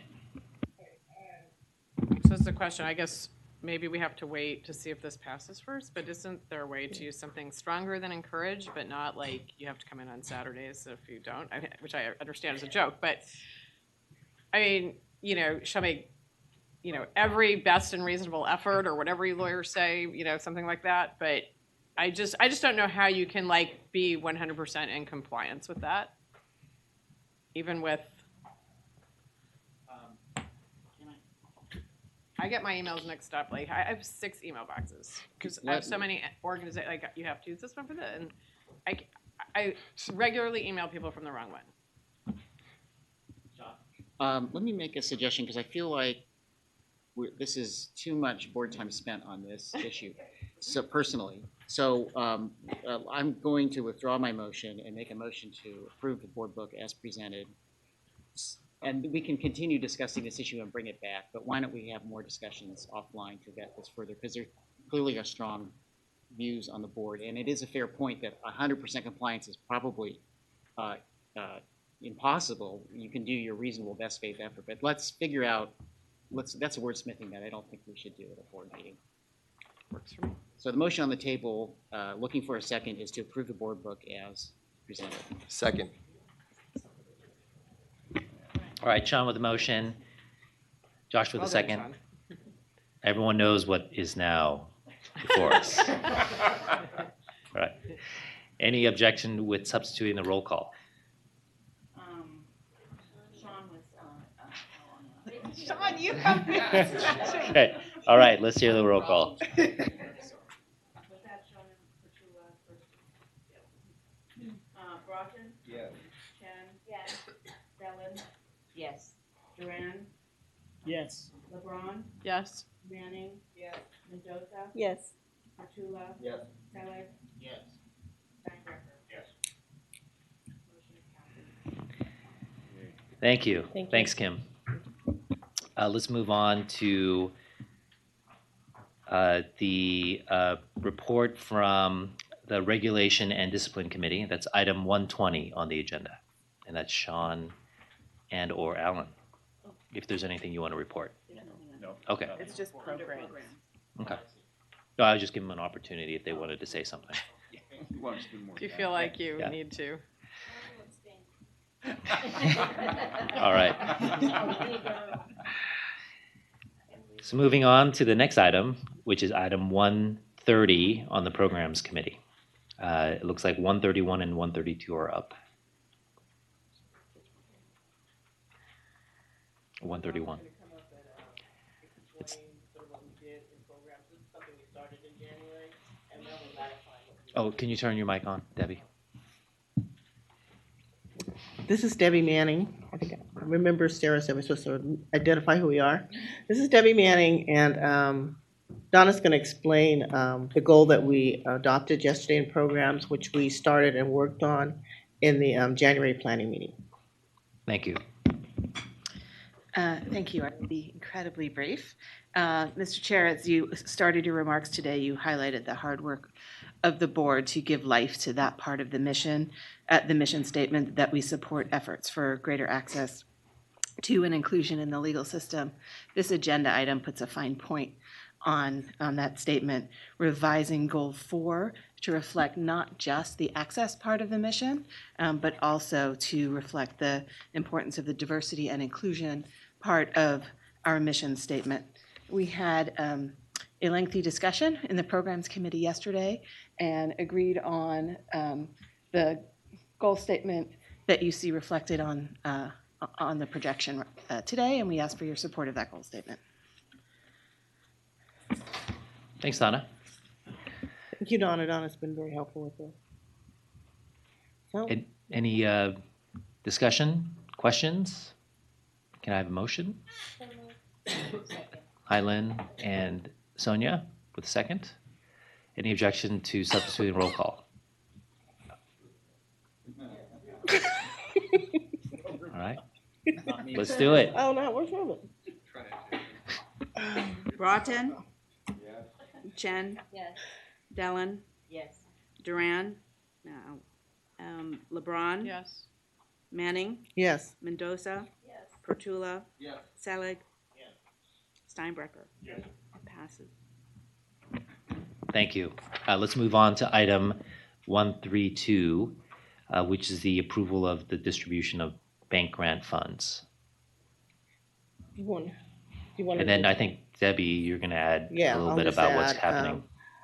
Donna, I don't know if we even need to go over that. The programs committee decided that this item, we were sending it back to the legal trust fund people to give us some sort of matrix on how they're doing the RFPs, and they're going to come back to the programs committee, and we're going to do this by phone call. The programs committee will have a phone call on the what they come back with to discuss it and to approve the RFP process at that time.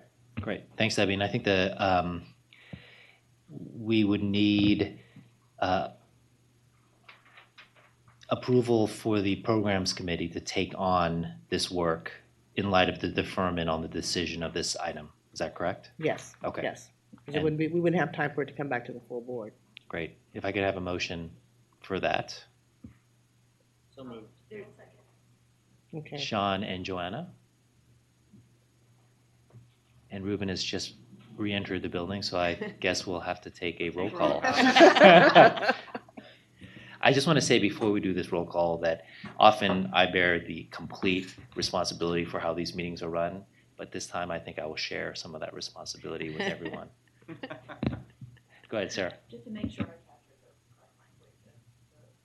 The action was taken by the program committee to recommend a resolution yesterday, but the board has deferred, right, so you have a new function or delegated to the programs committee. To make the final decision on this item.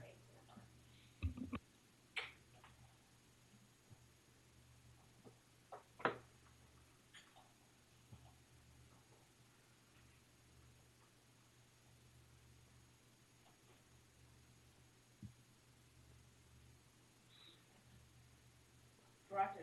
Yes. Chen? Yes. Dellen? Yes. Duran? Yes.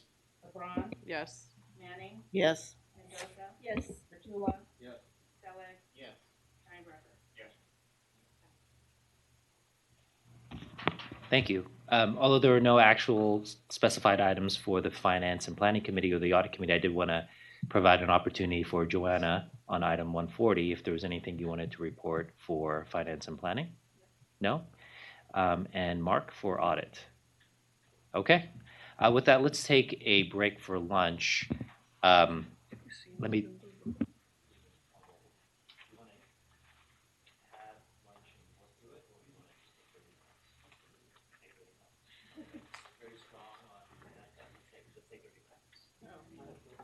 We'll be back in 30 minutes. Oh, wow. Do we have enough time? Like, how much more stuff do you think we have? But do any of them need long? Or are we going to be okay? Right, no, I was just wondering like how long that would, are we going to be able to finish early? Like, okay, I'm just checking. Want me to have Sarah contact Devil Foods and I emailed him. Oh, you did? Yes, Okay. I emailed him. I asked him to, I said, sorry you left, but our general practice when something's numbered, it means we collect them back. And so could you just confirm that you shredded it? Okay, Yeah. perfect. Yeah, thanks. And you got that from the right email? I sent it to his personal email from my email. I actually, so here's what happened. I didn't actually, we had that whole conversation about the State Bar email. I never knew that they set one up.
All right, we're going to get started in about 3 minutes.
Okay, this is the 1 minute warning.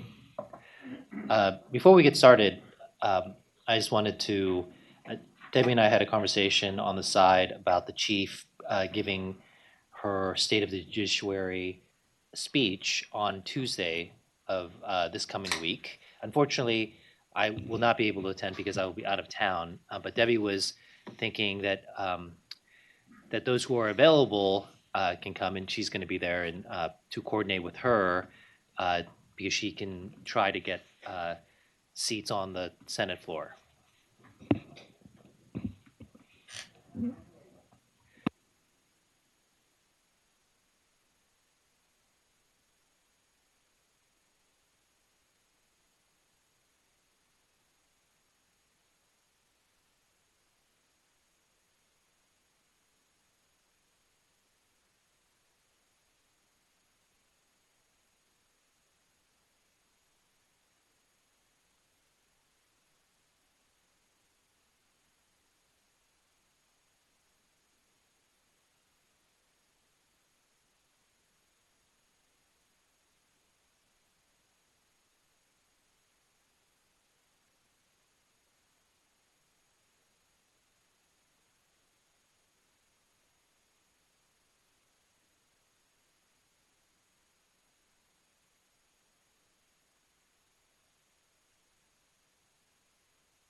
All right, let's get started.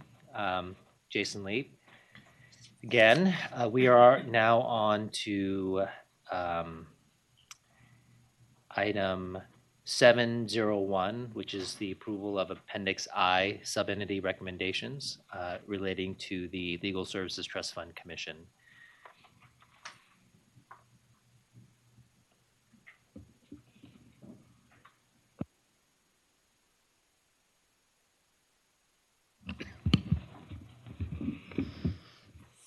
Good afternoon. Appendix I is the gift that keeps on giving. We're getting close, not quite at, but close to our last presentation to you on recommendations to address sub-entity governance and oversight issues. The item that we're presenting to you today pertains to 3 sub-entities. First, the Legal Services Trust Fund Commission. We have recommendations regarding size of the commission and appointments to fill current vacancies on the positions. As you may recall, the decision on these issues was deferred from the January meeting and asked that we put this with the request that we could have extra time to get input from the Legal Services Trust Fund Commission and community. The second item that we'll be talking about is COPRAC, the Commission on Professional Responsibility and Conduct, and applying the global recommendations regarding size to that committee. And finally, the California Board of Legal Specialization requesting to post the proposed rules to go out for public comment to implement the changes that the board previously approved. I'm going to turn it over to Helen Hong to talk about the Legal Services Trust Fund Commission related recommendations, and then I'll take over the last 2. Good afternoon, everyone. Helen Hong, Director of the Office of Access and Inclusion at the State Bar. As Donna mentioned, in January, the board did not make a decision on the Legal Services Trust Fund size and the appointments. Currently, the commission is 24 members, of which there are 15 State Bar appointments, and the Judicial Council has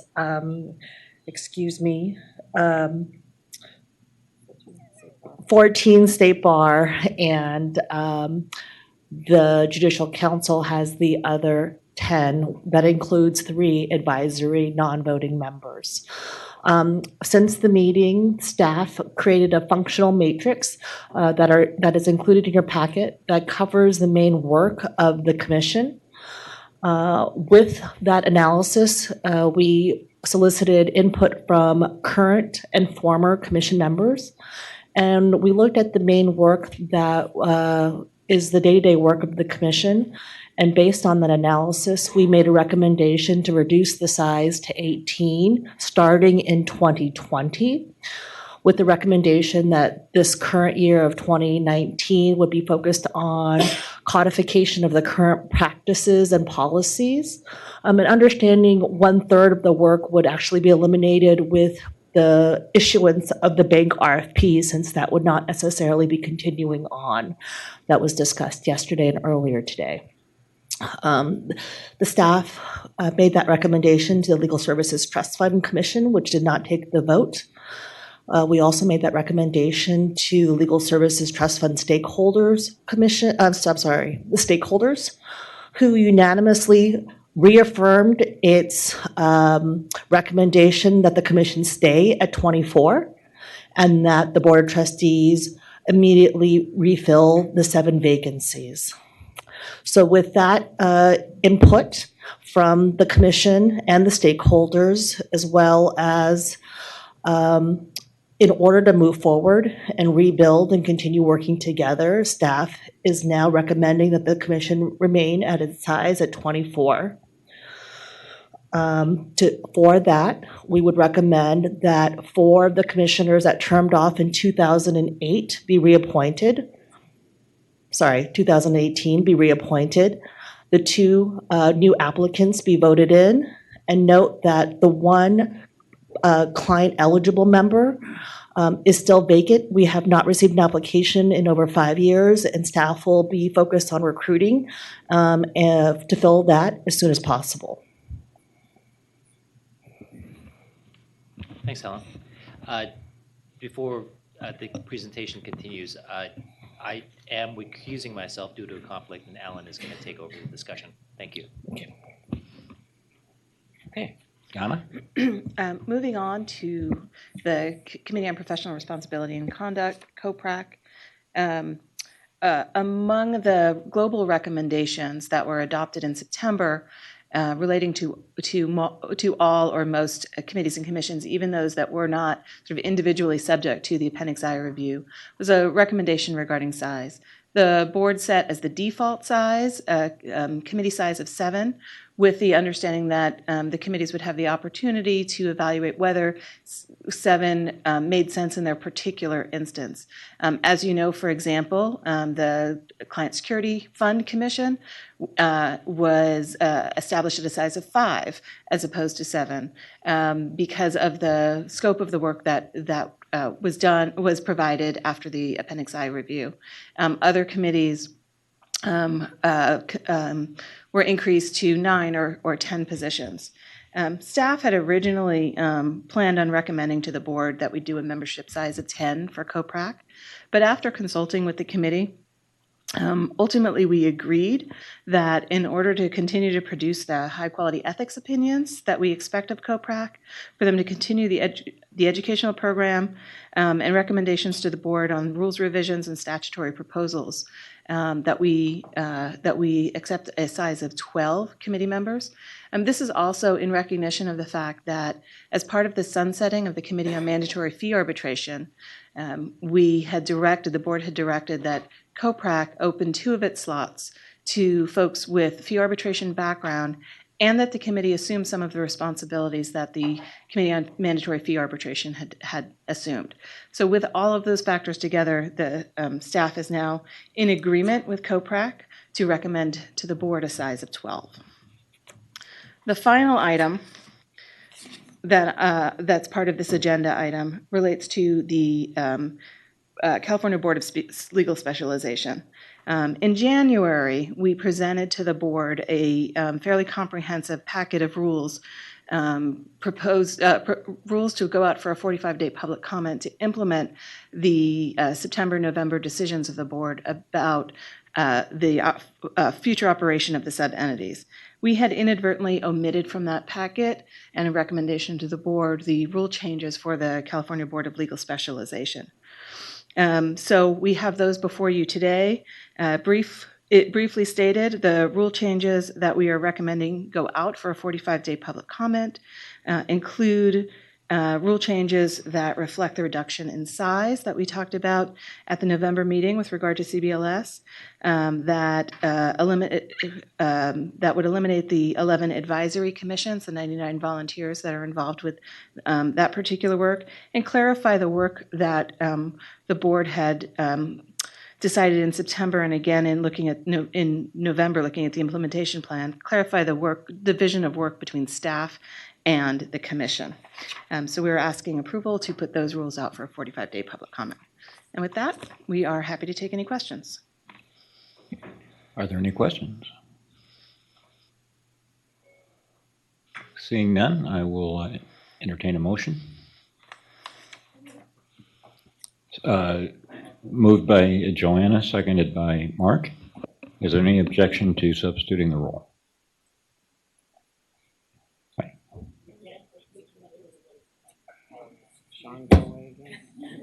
He's caught the Sean disease. All right, roll it. Broughton. Chen. Dellin. Duran. Yes. LeBron. Manning. Mendoza. Yes. Bertula. Yes. Selig. Steinbrecher. Yes. Passes. Thank you both. All right, moving on to item 702, which is an update on the waiver of late payment penalties for federal employees. It's Dina.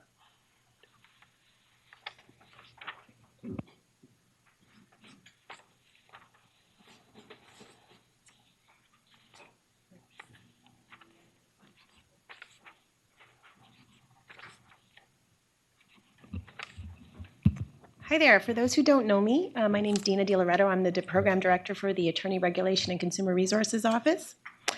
This item is a report and a follow-up on an issue that was addressed at your January meeting. In January, we requested and received your pre-approval for the waiver of late payment penalties associated with annual licensing fees for those federal employees who had been affected by the partial government shutdown. At the time, with the February 1st payment deadline looming, we had received already dozens of inquiries in our office related to any kind of relief the bar could provide. After the board's approval, we were able to efficiently handle those requests. And when the shutdown formally ended, the flow of requests did lessen. We did continue receiving them, though, beyond the point that the shutdown actually ended, as people were coming up for air and getting a handle on their finances. As of the time this item was drafted, we had waived late payment penalties for 122 attorneys. We actually received a total of 242 requests initially, but 120 of those attorneys had paid their fees ultimately by the February 1st deadline and were not assessed any penalties. We're now asking that the board allow us to continue waiving the late payment penalty for any federal employees who qualified for the waiver but have not yet come forward. Today we're sending final delinquent notices to all attorneys who have an outstanding balance, and we're following up with emails. And so we suspect that some people may come forward now who hadn't realized they'd missed the deadline or coming up for air or didn't realize they had to formally request it. So this item is your request to continue waiving those late payment penalties beyond this meeting as those requests come up until July 1st. July 1st is traditionally the payment deadline for all attorneys to pay any outstanding balances. For example, out of the 122 attorneys for which we waive the late penalty, 94 still have the actual base annual fees to pay, and it's still an outstanding balance. So we propose that we hold them to the same deadline as everyone else at this point, now that the shutdown is hopefully behind us. And the item addresses that as well, just to formalize that. Incidentally, it's at the May meeting that I'll come back to you with the formal process for suspension for non-payment of licensing fees for all attorneys. Thank you. Any questions? Can I have a motion? That's Ruben. Sonia with the second. Can I substitute the roll call? Any objection? All right.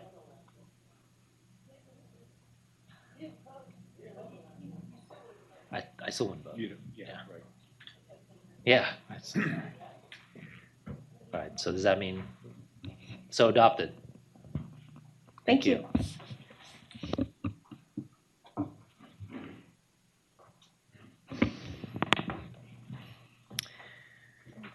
Okay, we're moving on to the last item on the agenda, which is item 704, report on fee increase need. That's Leah and John. And we do have a public comment that I think all of you have in front of you. It was submitted via email from Ellen Louie. Oh, sorry. Jonathan Soglin, yes.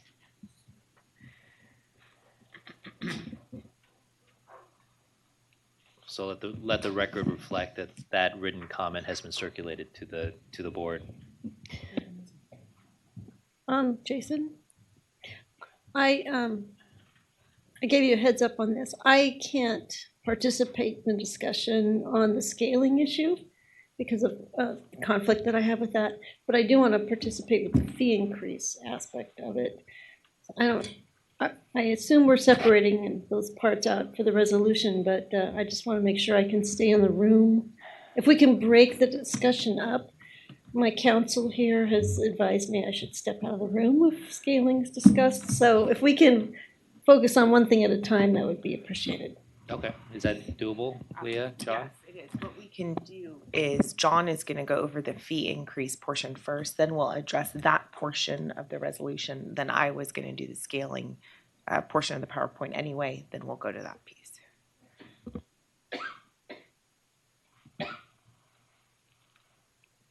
I think I'm ready to go. So good afternoon, everyone. Today on the board agenda is the report on the fee increase, and it does include some discussion on scaling, as Ms. Wilson talked about. So just quickly, here's sort of the presentation format for today. Let me give just a brief update or brief background on the forecast, talk about the assumptions that we presented the board in January at the strategic planning session in that presentation. And then we talk about some changes to the forecast with the adoption of the budget, the 2019 budget in January. There have been a few modifications to the forecast, and I'll go through at least those four main major changes to talk about. One of the ones I have a slide on is licensee growth. Certainly heard a little bit of a concern about the 1.4% growth in licensees. Staff has taken a closer look at that. In addition, I'll show you the forecast and show you really what the net change is based on the initial forecast that was done in October versus the one that was done most recently, March 1st. Briefly talk about Client Security Fund and the request for a one-time increase for client security. Summary of the need, and then robust discussion on the scaling potentials. So just quickly, the forecast started back last spring of 2018. It was a 5-year forecast, so really looking from fiscal year 2020 to 2024. It identifies really based on the needs of the state bar, not projecting out revenues and just expenditures based on what we were doing, but based on the needs. It does implement the 2018 workload study, talks about our new 5-year capital plan and investments in technology. So those are really those major items that do impact the costs going forward. So here are the assumptions that were used in October. I won't go through each of them. You have seen them before, but just to sort of, these are highlighted also in the report.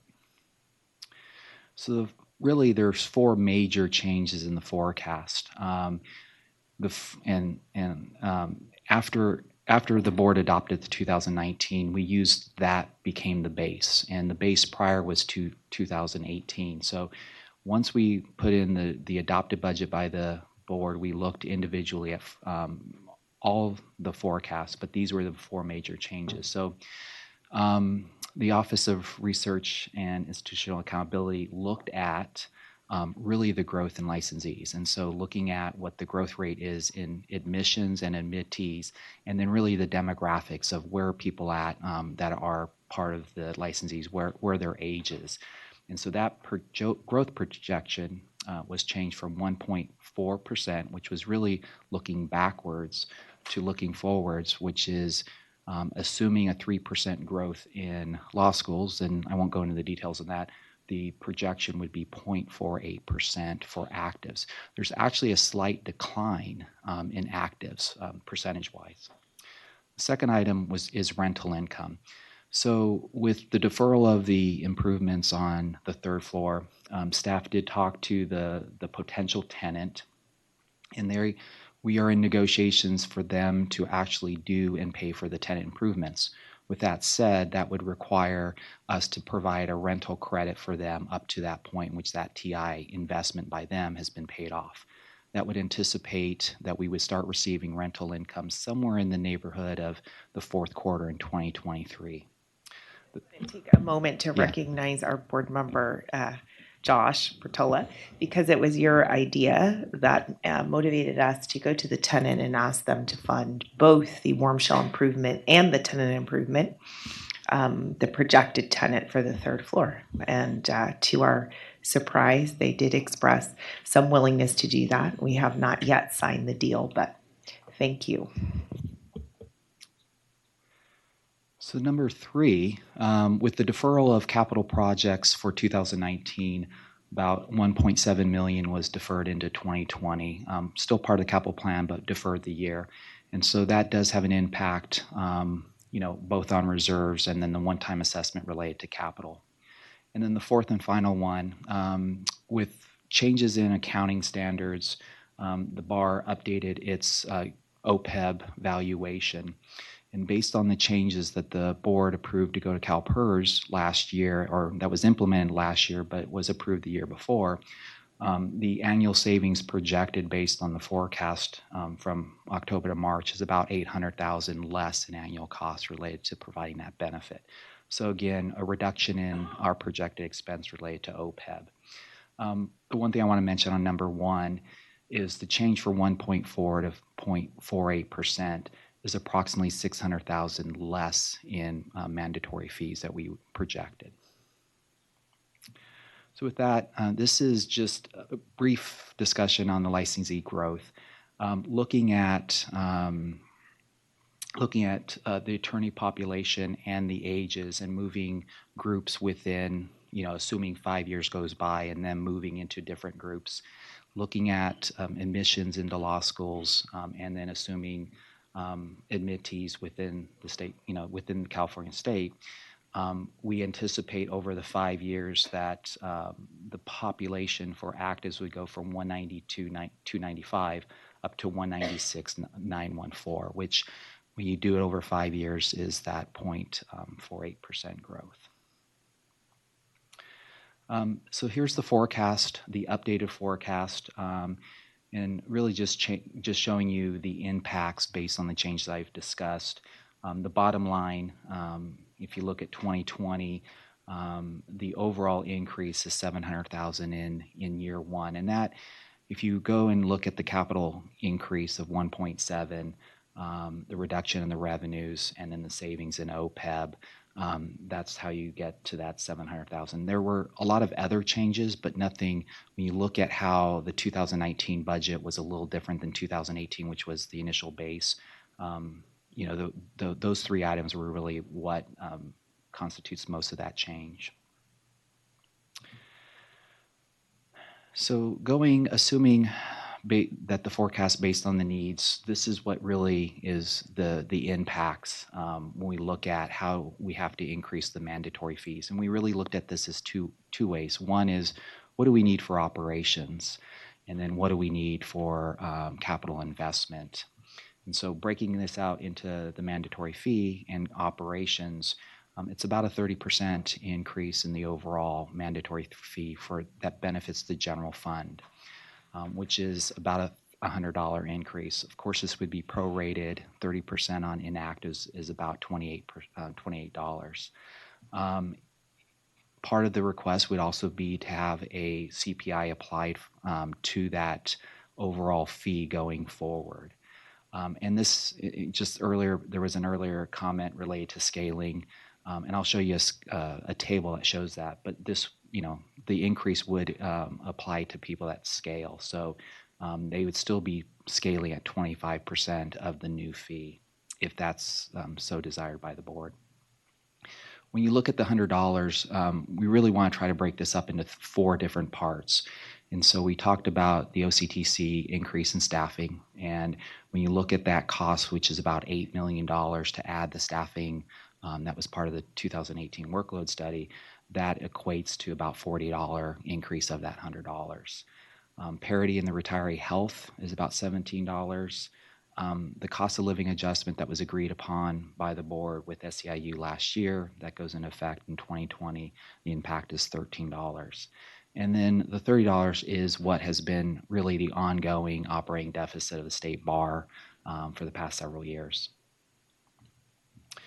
Next, special assessment. So this is a breakout of the one-time special assessment, $250, and just showing you the 3 different components of that special assessment. Really what has changed from this slide from what you saw in January was that the capital plan portion actually went up where the reserves went down. And that is really twofold. One is it's not doing the 3rd floor renovation or the tenant improvements, which was a $3.7 million reduction in capital expense and not an impact on reserves. And then by deferring capital expenditures in 2019 and pushing those off to 2020, that was the added amount to the capital plan at the 134. So this is the infographic to try to explain this to the public. And we go in, talk about the facts of the potential fee increase, consequences if a fee increase isn't attained by the state bar, what we will have to do. I think when we talk about operations program and personnel, understanding that a large percentage of our costs is personnel. There's other areas we can reduce in operations, but these are all we're going to have to go through and reduce costs in each of these categories. We provide the solution, which is the $100 plus the CPI, and then we talk about the one-time assessment. So that's the current version of the infographic for the fee increase. Next, just quickly on Client Security Fund. We did talk a little about this in January. And in the report, we go in and just show some analysis that was done in the fourth quarter of last year. And certainly, if you look at the reports that were presented yesterday in CSF, the numbers are a little bit off, but not much. This just sort of, and I'll just walk you through this. So looking at new applications, we did look at a 4-year trend on this. This would be the value of the applications over a 4-year period. Trying to project out what you would get in 2019. We have a percentage of about 40% in payouts related to that. So we show what the additional amount would be. We show what's in theory payable as of the beginning of 2019. And so you see the calculation. In order to pay what is projected to be about $22 million in claims in 2020, we show you the administration costs, the additional costs for increasing the payouts. It'd be about $24.2 million. And thus, when you take that $24 million and you bring it over to sort of the projections related to various licensees, you simply see that in order to pay off all the claims in 2020, you would have to have a fee for an active about $120, $122, and then inactives at $30. So part of the recommendation is to request a fee up to $80. And this number, when you look at the payout numbers and percentages, it fluctuates from month to month, quarter to quarter, year over year. And so right now our best guess, I shouldn't say best guess, but at least the analysis is showing around $80. And just to clarify, that's $80 on top of the $40 current assessment level. Yeah.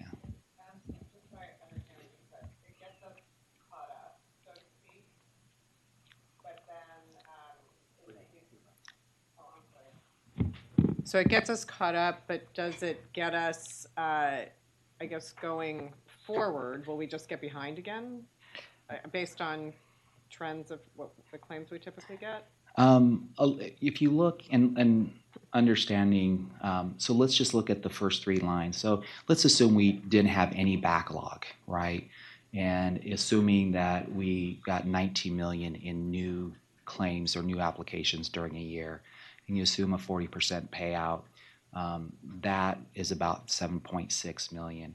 Right now, when you look at the $40 times, let's say 200,000, that's 8 million. So you would be very close. The $40 is not far off from what you would need on an annual basis if you had no backlog. I don't know. Does that answer? Right. We did do the analysis, and the ongoing sort of a projected gap between revenue and expenditures is fairly small, and it fluctuates significantly. We didn't feel at this point that we have sufficient justification to ask for an ongoing increase in the client security fund. So only one we time. won't, like in 2 years, be $10 million. No, not at all, unless there's some huge new crisis that we have not yet seen.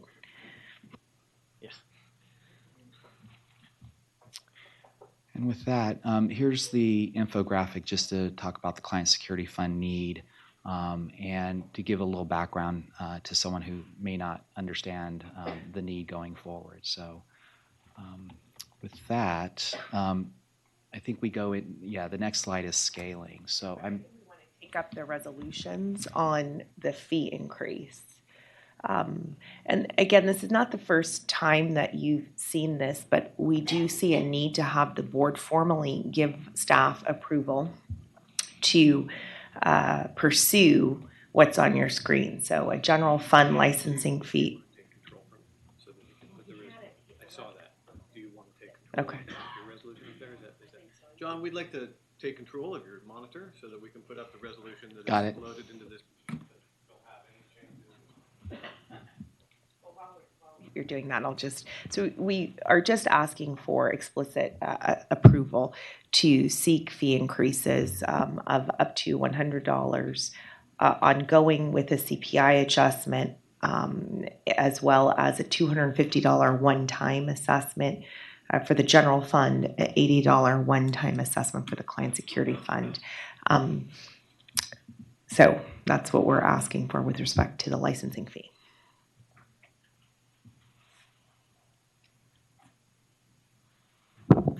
So moved. Any questions? The resolution that's up has scaling in it? No. We took public comment from you earlier Yes, at the session. Okay. You took the public comment in a vacuum. It wasn't after the presentation was made to be responded to. Right. The public comment in that fashion is it's not contemplated in the process. You provided your public comment at the onset of the meeting relating to this agenda item, and we just need to move on with the agenda at this point. But people who are tuning in based upon your schedule would tune in now to hear this, and they've heard the presentation that was made, but they've heard no public comment or rebuttal or other issues raised with respect to this issue. And new information has been presented, which opens the door to more comment. Right. So I'm going to just close out further discussion on this. You provided public comment. This is not a back and forth process, and your comments were heard.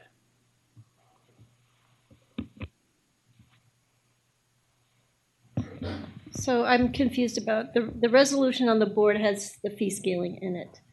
So is that the resolution that's being made right now? For the first one right now. Just the first? Yeah, I was going to clarify. So it's just the first paragraph, Okay. now numbered 1. What about the third? Yeah, we can do the third, the multi-year Yeah. fee bill. So you can do 1 and 3? Correct. My motion is so amended to adopt resolutions 1 and 3. And Leah, I think you said this, I just want to clarify. So these are the figures that have been in front of the board many times before, and we're just formally approving. Right. We've been. And we, as John indicated, we did update the underlying forecast, but at the end of the day, the changes do not suggest the need to alter these sort of high-level figures, which we would use in order to pursue the fee increase. And we continue to refine that underlying forecast, so that will be an ongoing effort.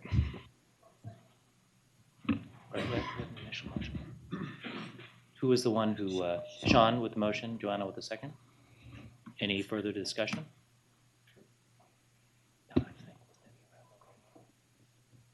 Can I substitute the roll call? Okay. Let's do the roll call. Broughton? Duran? Yes. LeBron? Manning? Mendoza? Yes. Padula?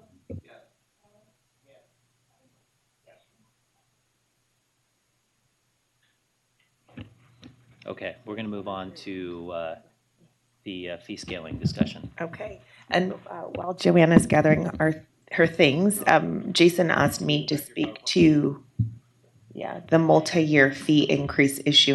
That is currently an objective in our strategic plan, and I do believe the board, we are all in a consensus position that not having to go through this every year would be preferable. So that is the basis for that particular component of the resolution.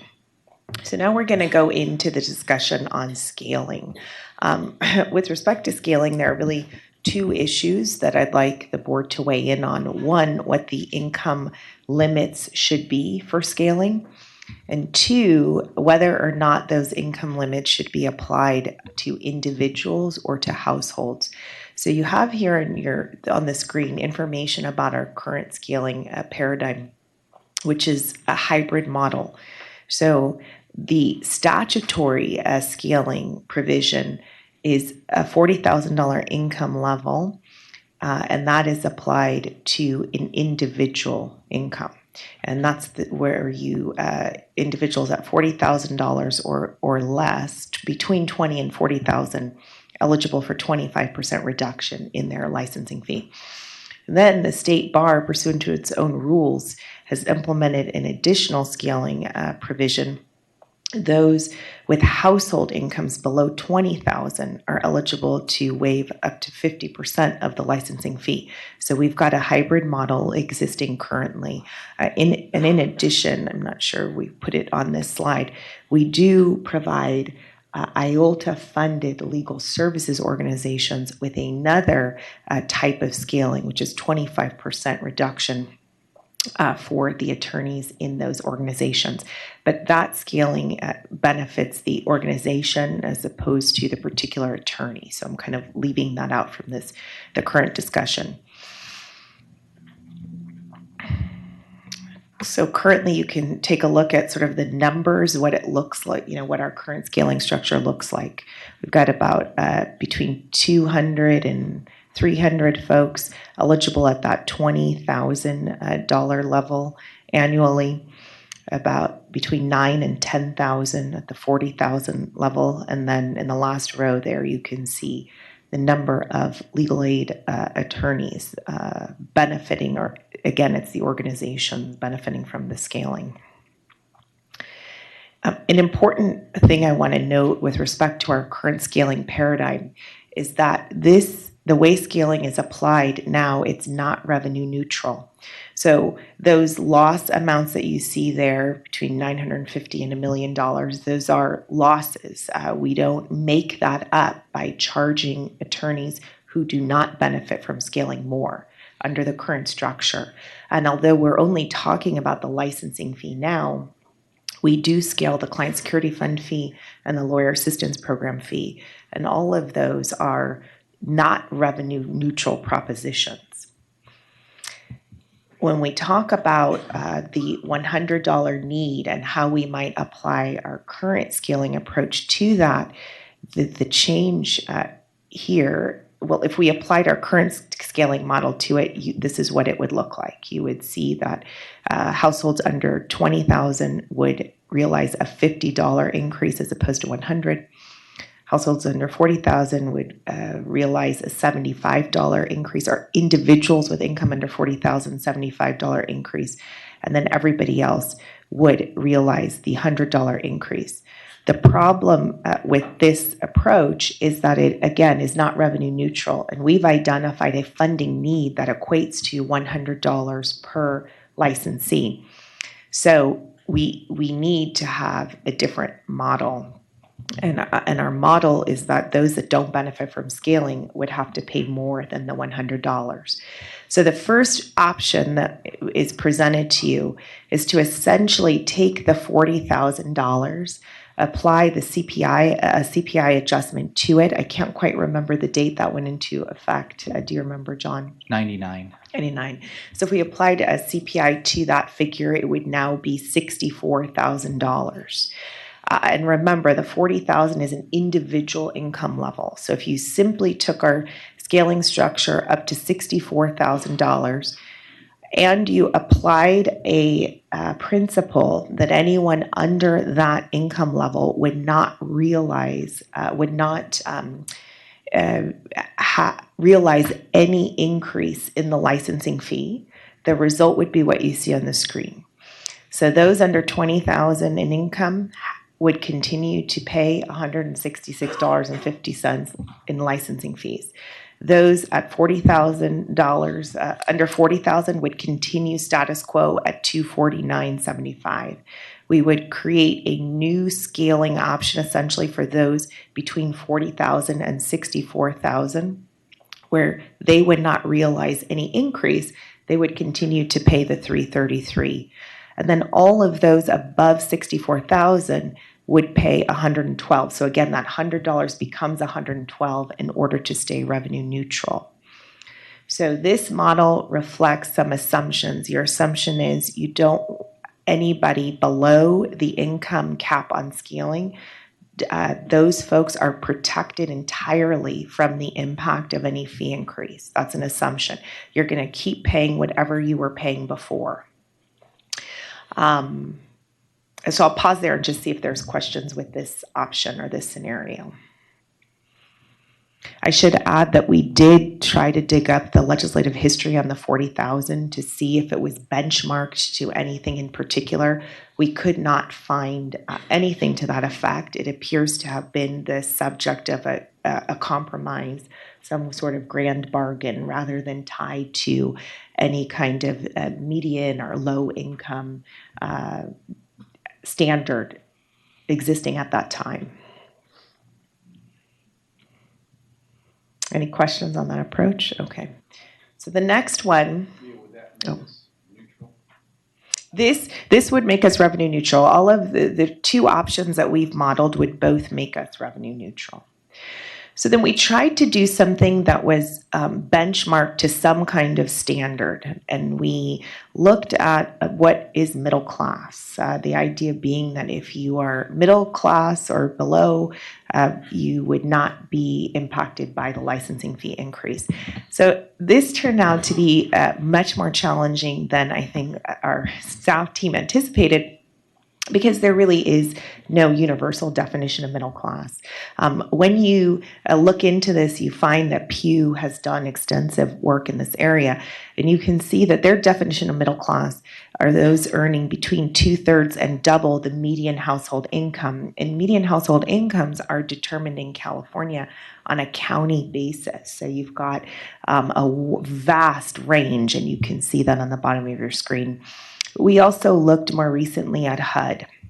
HUD uses a concept of moderate income, and that is 120% of median income.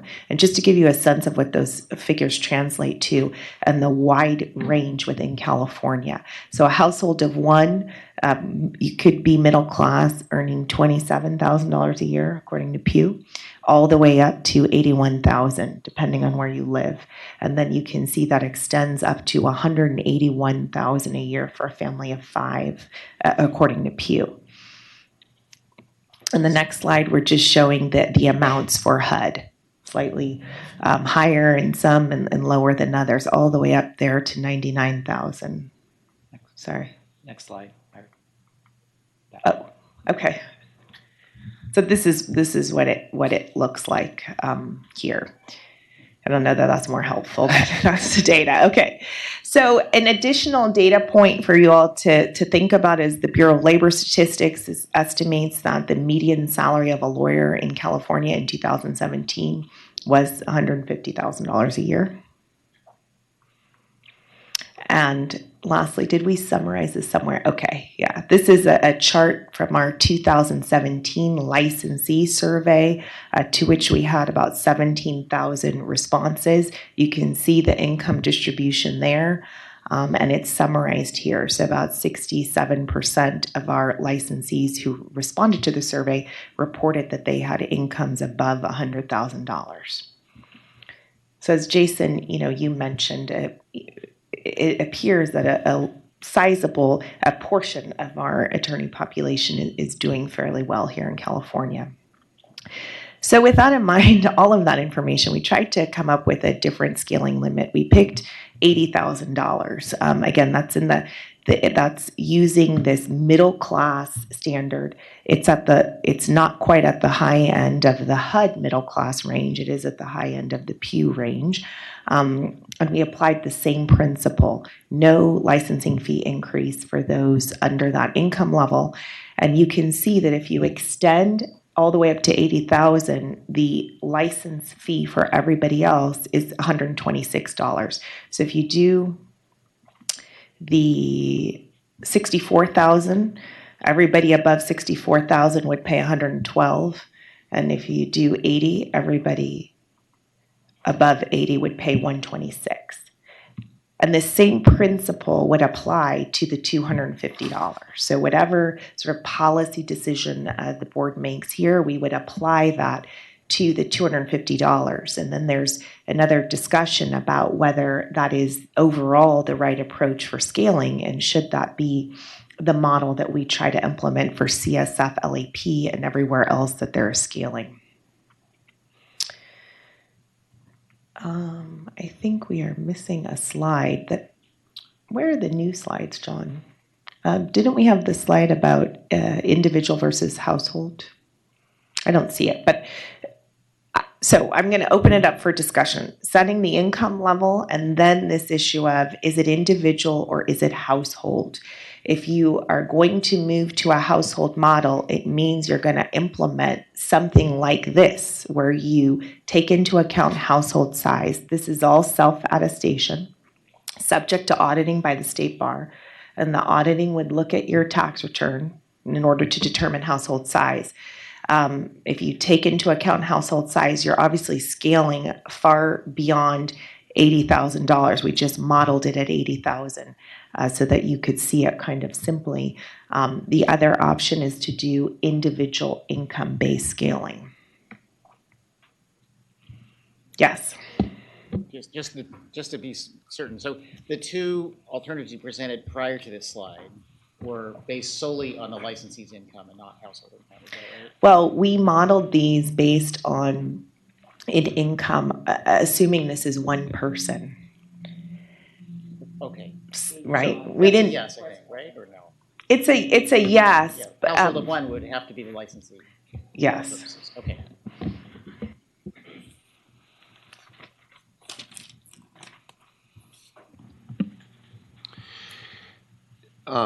Can you talk a little bit about how this is going to be applied? I guess the question of what documentation you touched on, auditing, bar resources, and expertise in understanding that whether or not someone fits the threshold or not. So, under my conceptualization of how we would apply this, it would be self-attestation at the time that you pay your licensing fee, subject to auditing. Right now, I believe we audit every 5 years. I think if we are going to expand scaling, we should consider auditing more frequently than every 5 years. But the audit would essentially be submission of your tax return, and you'd be agreeing to submit that when you took advantage of the scaling. I think we've done it. I can't recall if we've contracted this out or done it internally. Internally. If there was going to be more extensive auditing, it's certainly something I think that would be very easy and would make sense to contract out potentially. And the cost of doing that would be borne by our increased licensing fee. I would not recommend a model where we would ask everyone to submit documents in order to take advantage of this scaling. I think that would be extremely difficult for us to administer. Renee and then Ruben. Two things. One, what is the definition of income? Great question. It's income.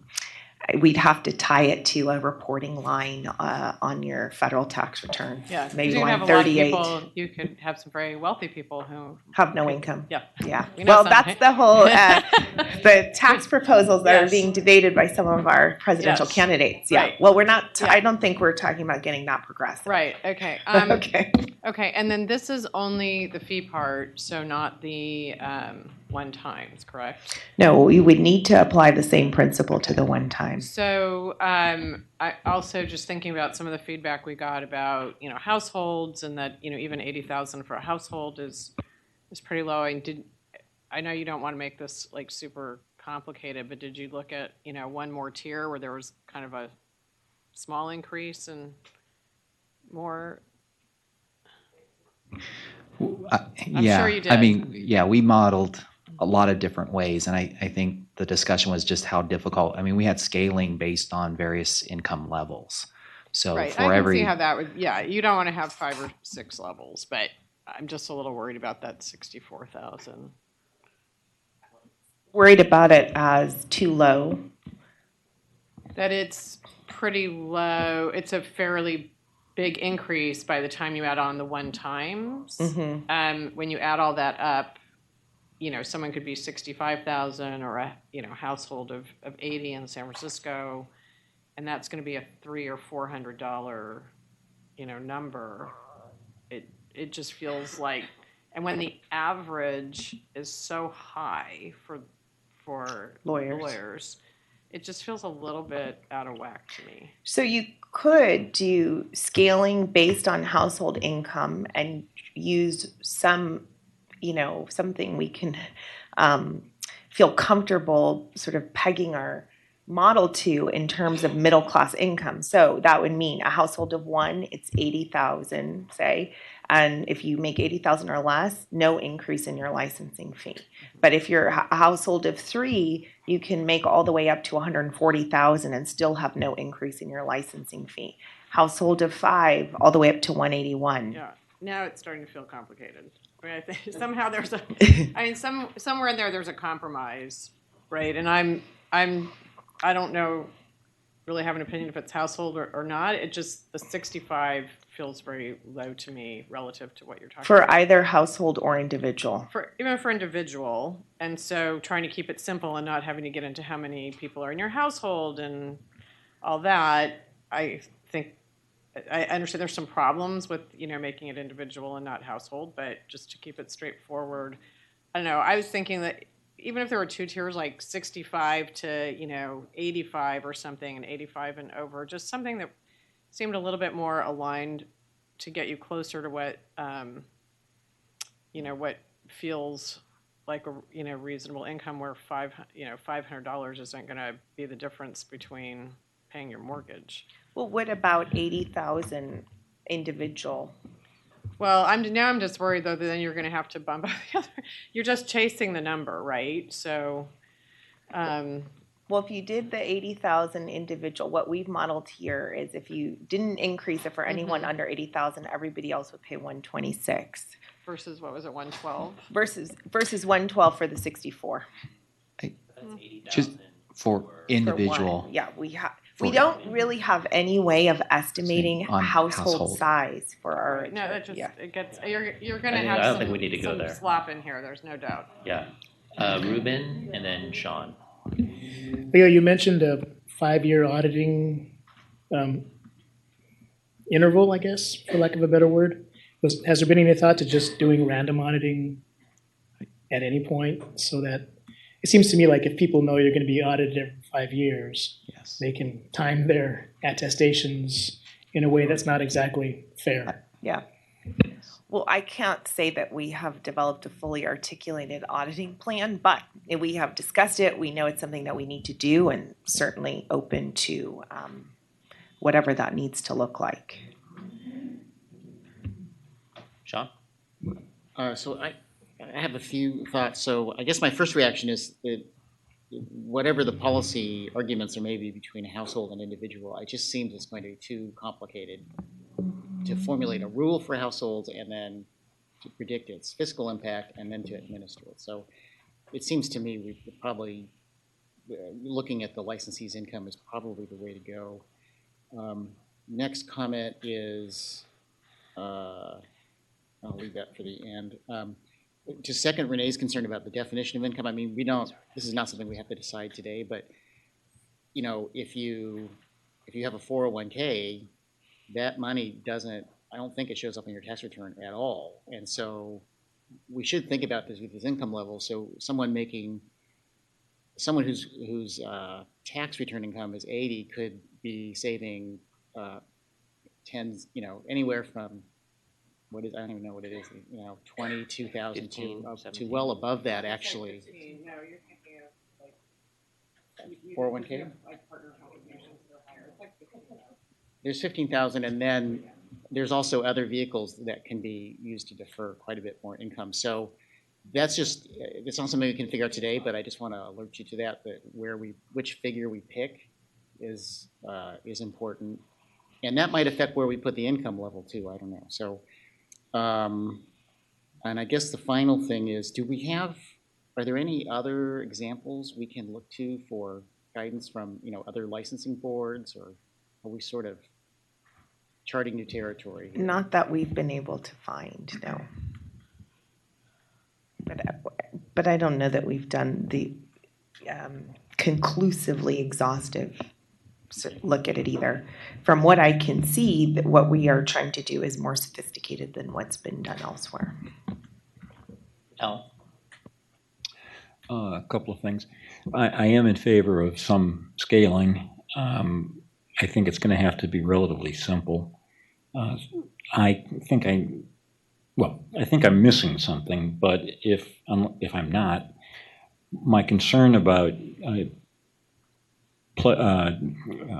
tagging scaling to an individual is the obvious problem that individual could be married to or have a partner or whatever, have a household with a very high income. An attorney could be doing essentially low bono work because their household income is $500,000 a year, and they have that opportunity. And seems to me that we ought to look at household. I think I would, if we did that, I think we should, and again, maybe I'm missing something in the presentation. I think we ought to have one household. I don't think we need to, if we did household, I would just household. That's it. Not how many people are in the household. And I wonder, do we need today, and I don't want to duck difficult problems, but do we need today to actually come up with a formula that we are proposing to the legislature or whatever, or can we adopt certain principles that we are willing to work within or parameters? Yeah, the principles we were hoping to have you adopt today would be the income level and how household versus individual. If you're not ready to do that, and if you want us to do more analysis in order to get there, I would ask that the decision-making authority be vested in a couple of board members, perhaps the chair and the vice chair, or the chair and, no, not finance and planning because the chair is Joanna, in order to work with staff, because we will need to have a definitive model before the May board meeting. So we don't necessarily have to do it today, but we need to get it done in the next couple of weeks. Renee? In the attempt to solve this and make it simple, I hope this doesn't sound more complicated, but could you kind of do this the reverse and say, this is the fee increase for everybody, unless your individual income is below 80,000 and your household income is below one whatever. So you pay it unless you fall into both, you meet both those criteria, rather than having to say, by level. And so then you get a waiver. Yeah. Josh? Yeah, I definitely don't want to make this more complicated, but I'm concerned that you may not be able to do that. Somebody that is filing separately, and the person that's attesting doesn't have the ability to offer the other person's income levels, and so we may get in a tough situation. So you just did make it much more complicated. So Josh, that's arguing in favor of just an individual income limit. No, that's just stating a problem. Thank you. Okay. Maybe. So as we were debating in a smaller group, a smaller Bagley-Keene compliant group, about what the difference between individual and household income, I thought household income more accurately reflected the economic position of whoever the attorney was that was paying the licensing fee. So I thought that the household income was the appropriate measure. I think I did not, even though now that I see the data, there seems to be room on where that household income should fall, either 80 or up to 140. And I just jotted down here, there must be some sort of, it's going to have to be like a rough calculation at the end because we want to keep it pretty straightforward. The average household size in California, and then apply that in the number that we come up with, probably slightly higher than 80, and use that. I didn't favor using the CPI on the 40 because the 40 number, after Leah did research, just didn't seem like supported. Like we just someone came up with a number. It wasn't based on average income, poverty line times 2 or anything like that.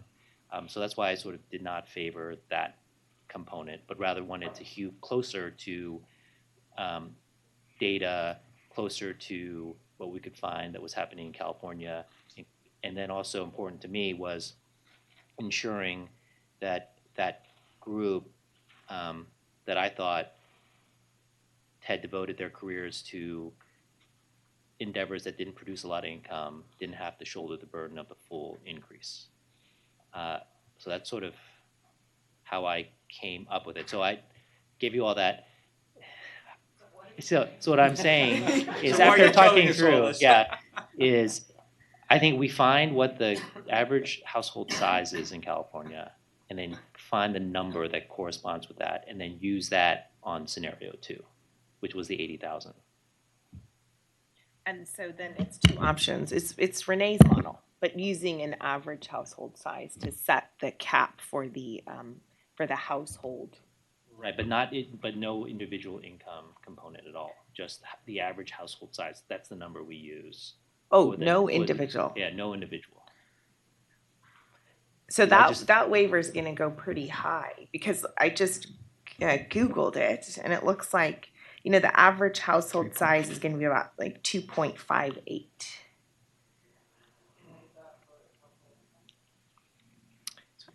Well, if you look at the Pew, I think Pew's not good. Let's look at the HUD because they do right give there. two. Just in San Francisco, that would be 113,000. San Francisco is our highest income. Unless you use median income. Well, moderate is what is to be used for middle class when looking at the HUD, not median. Yeah, I mean, I guess I wouldn't look to San Francisco as a good measure of but if you California. Yeah, and if you're not going to have a regional model or a county specific model, I think you have to use the most expensive area. Really? I don't know. I just, otherwise there's a group of people who are not benefiting. You can see the difference between LA and San Francisco right there. It's very shocking. Yeah, and Fresno is one of the lowest. So there's a lot of counties that are at that 59.9. But that's not where the majority of the state's attorneys are. Yeah. Los Angeles is sort of in the middle, and San Francisco, San Mateo counties are at the higher. Yes. So just to introduce another problem with no solution.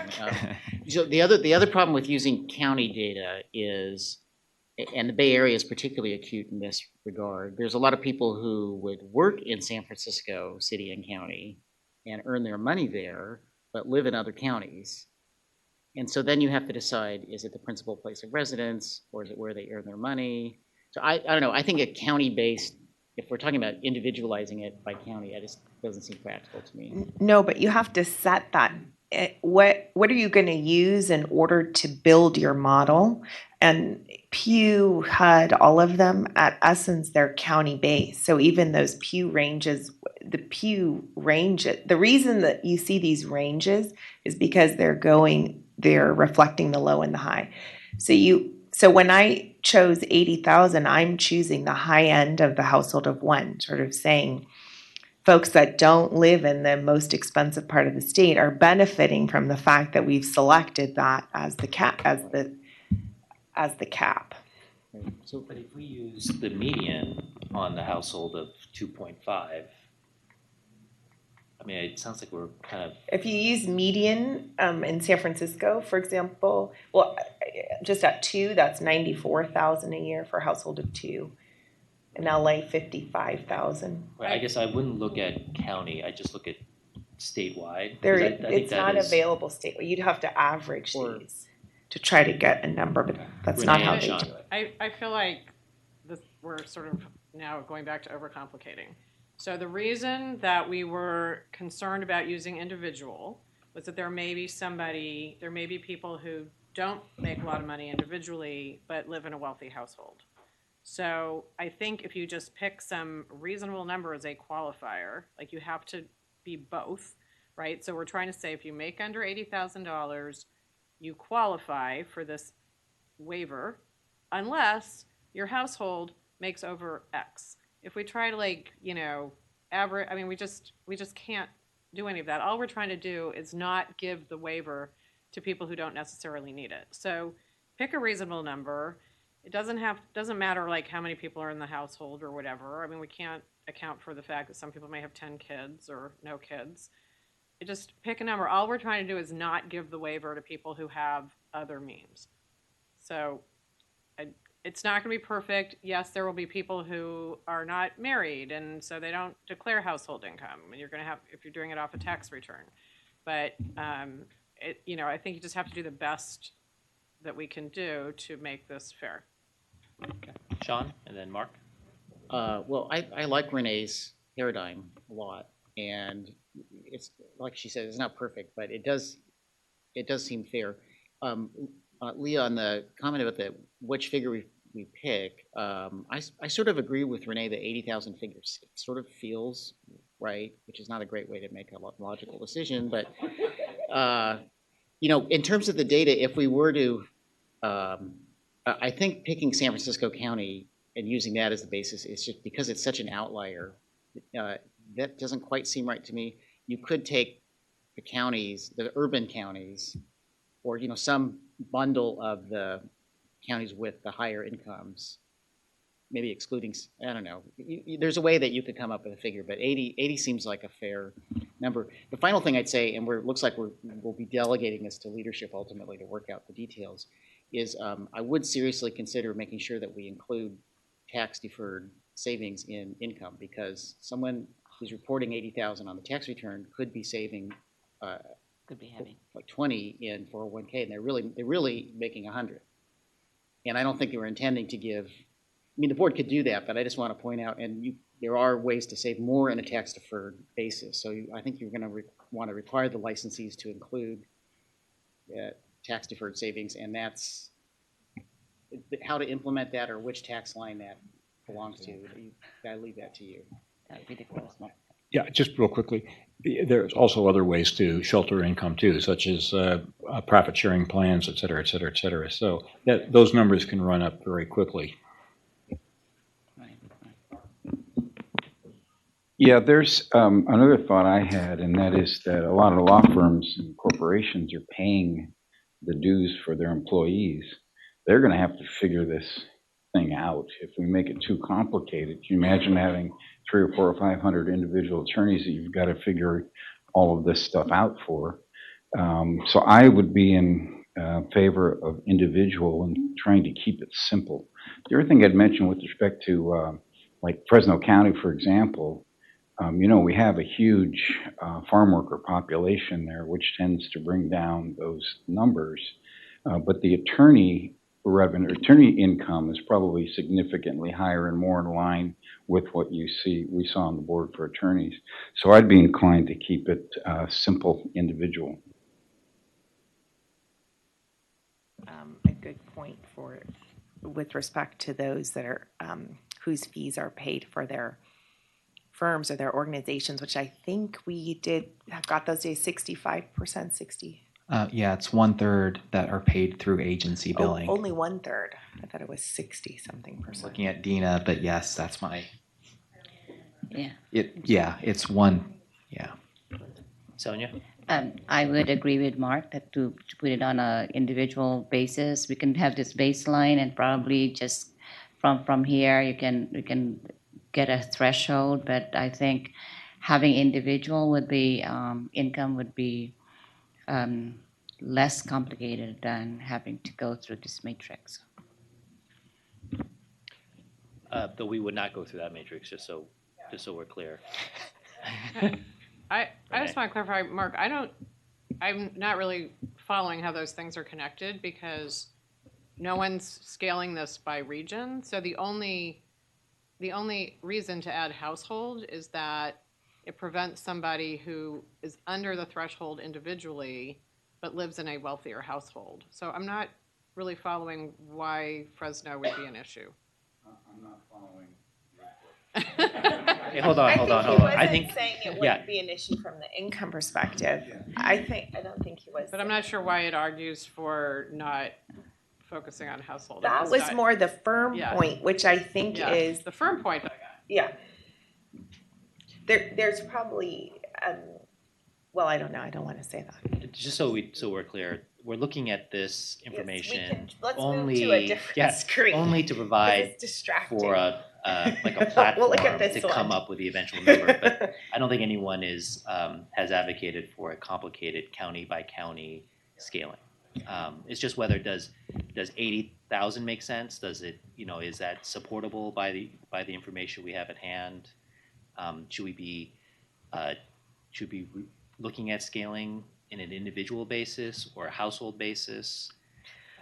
So those are, I think, and maybe just to I feel like we're not going to decide on the formula today. Is my sense, but I think we can get guidance on what the board wants to use as measures for the scaling. So I think I'm having some problems with this, with the household thing, in the sense of if we were to go on an individual salary, and if I have 80,000, and is it because if I have a household of 5, it will produce hardship for me to be able to pay 100? I mean that's what I'm saying. No, the issue is somebody. Renee, your microphone. Someone may get an exemption because they make less than $80,000, but they actually live in a wealthy household, right? So it's not a hardship. So we're trying to say you don't get the exemption if you make less than $80,000 but live in a wealthy household. It's the opposite. Yeah, I can see that. Yeah, but generally, though, it's actually even if they have in a wealthy household, but then I guess it's just a complication of really going through all we what. were trying to do is solve for Alan's issue that some people are going to get an unfair advantage if you cut it off at 80. That's all. So I think we have reached some consensus around 80,000 for an individual. I feel good about that.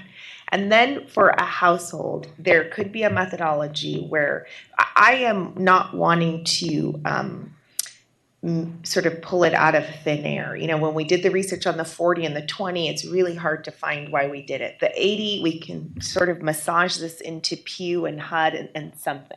So that's why I keep kind of coming back to, well, how do we pick the household?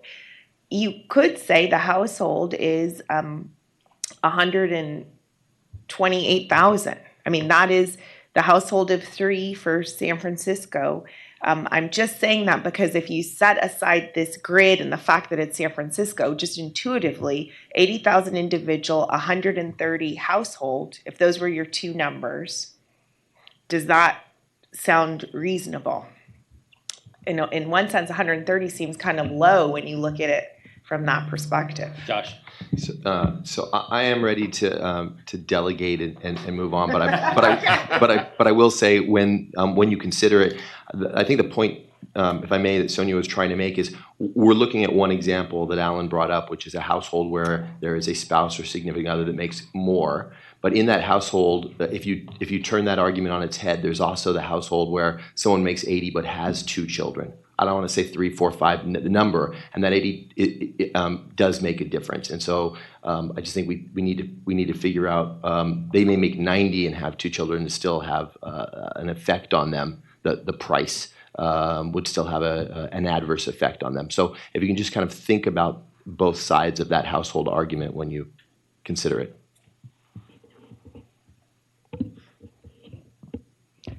Any other comments? So, I mean, so there's for everybody else. right. No, I think the best course is to delegate the authority to finalize the scaling, understanding one that there is a consensus on scaling itself, the idea that we do that. I'm seeing a lot of head nodding. And really, the fine points are coming up with the ultimate number and how to effectively capture the sort of true economic condition of the licensee, whether it be household or individual. But that is what we're trying to accomplish. Any disagreement? Anything to add?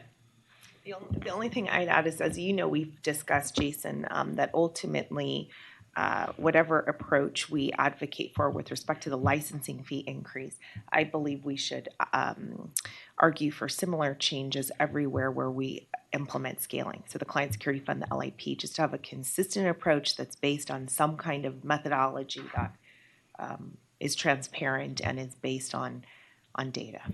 Right. Is there any objection to that concept? Okay. Okay. Now, so do I need a motion on the delegation? Yeah. Well, no, you need. Oh, okay. Yep. Are you taking No, we're not. So I move recommendation number 2. No. No? I don't. Well, I guess you are authorizing us, but mostly you're authorizing Us to work with the chair and the vice chair of the board to finalize the scaling methodology. Correct.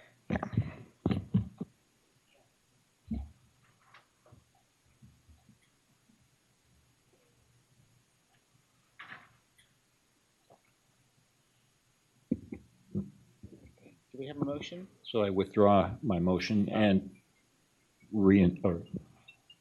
move the resolution number 2 as amended. Second.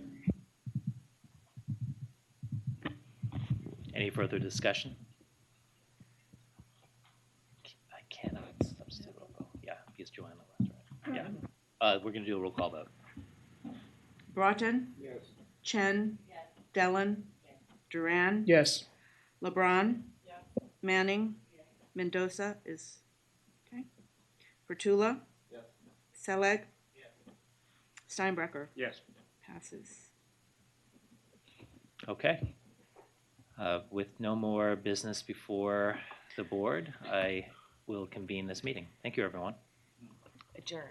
Adjourn. Not convene, sorry. Yeah, please don't convene. It's okay. Yeah.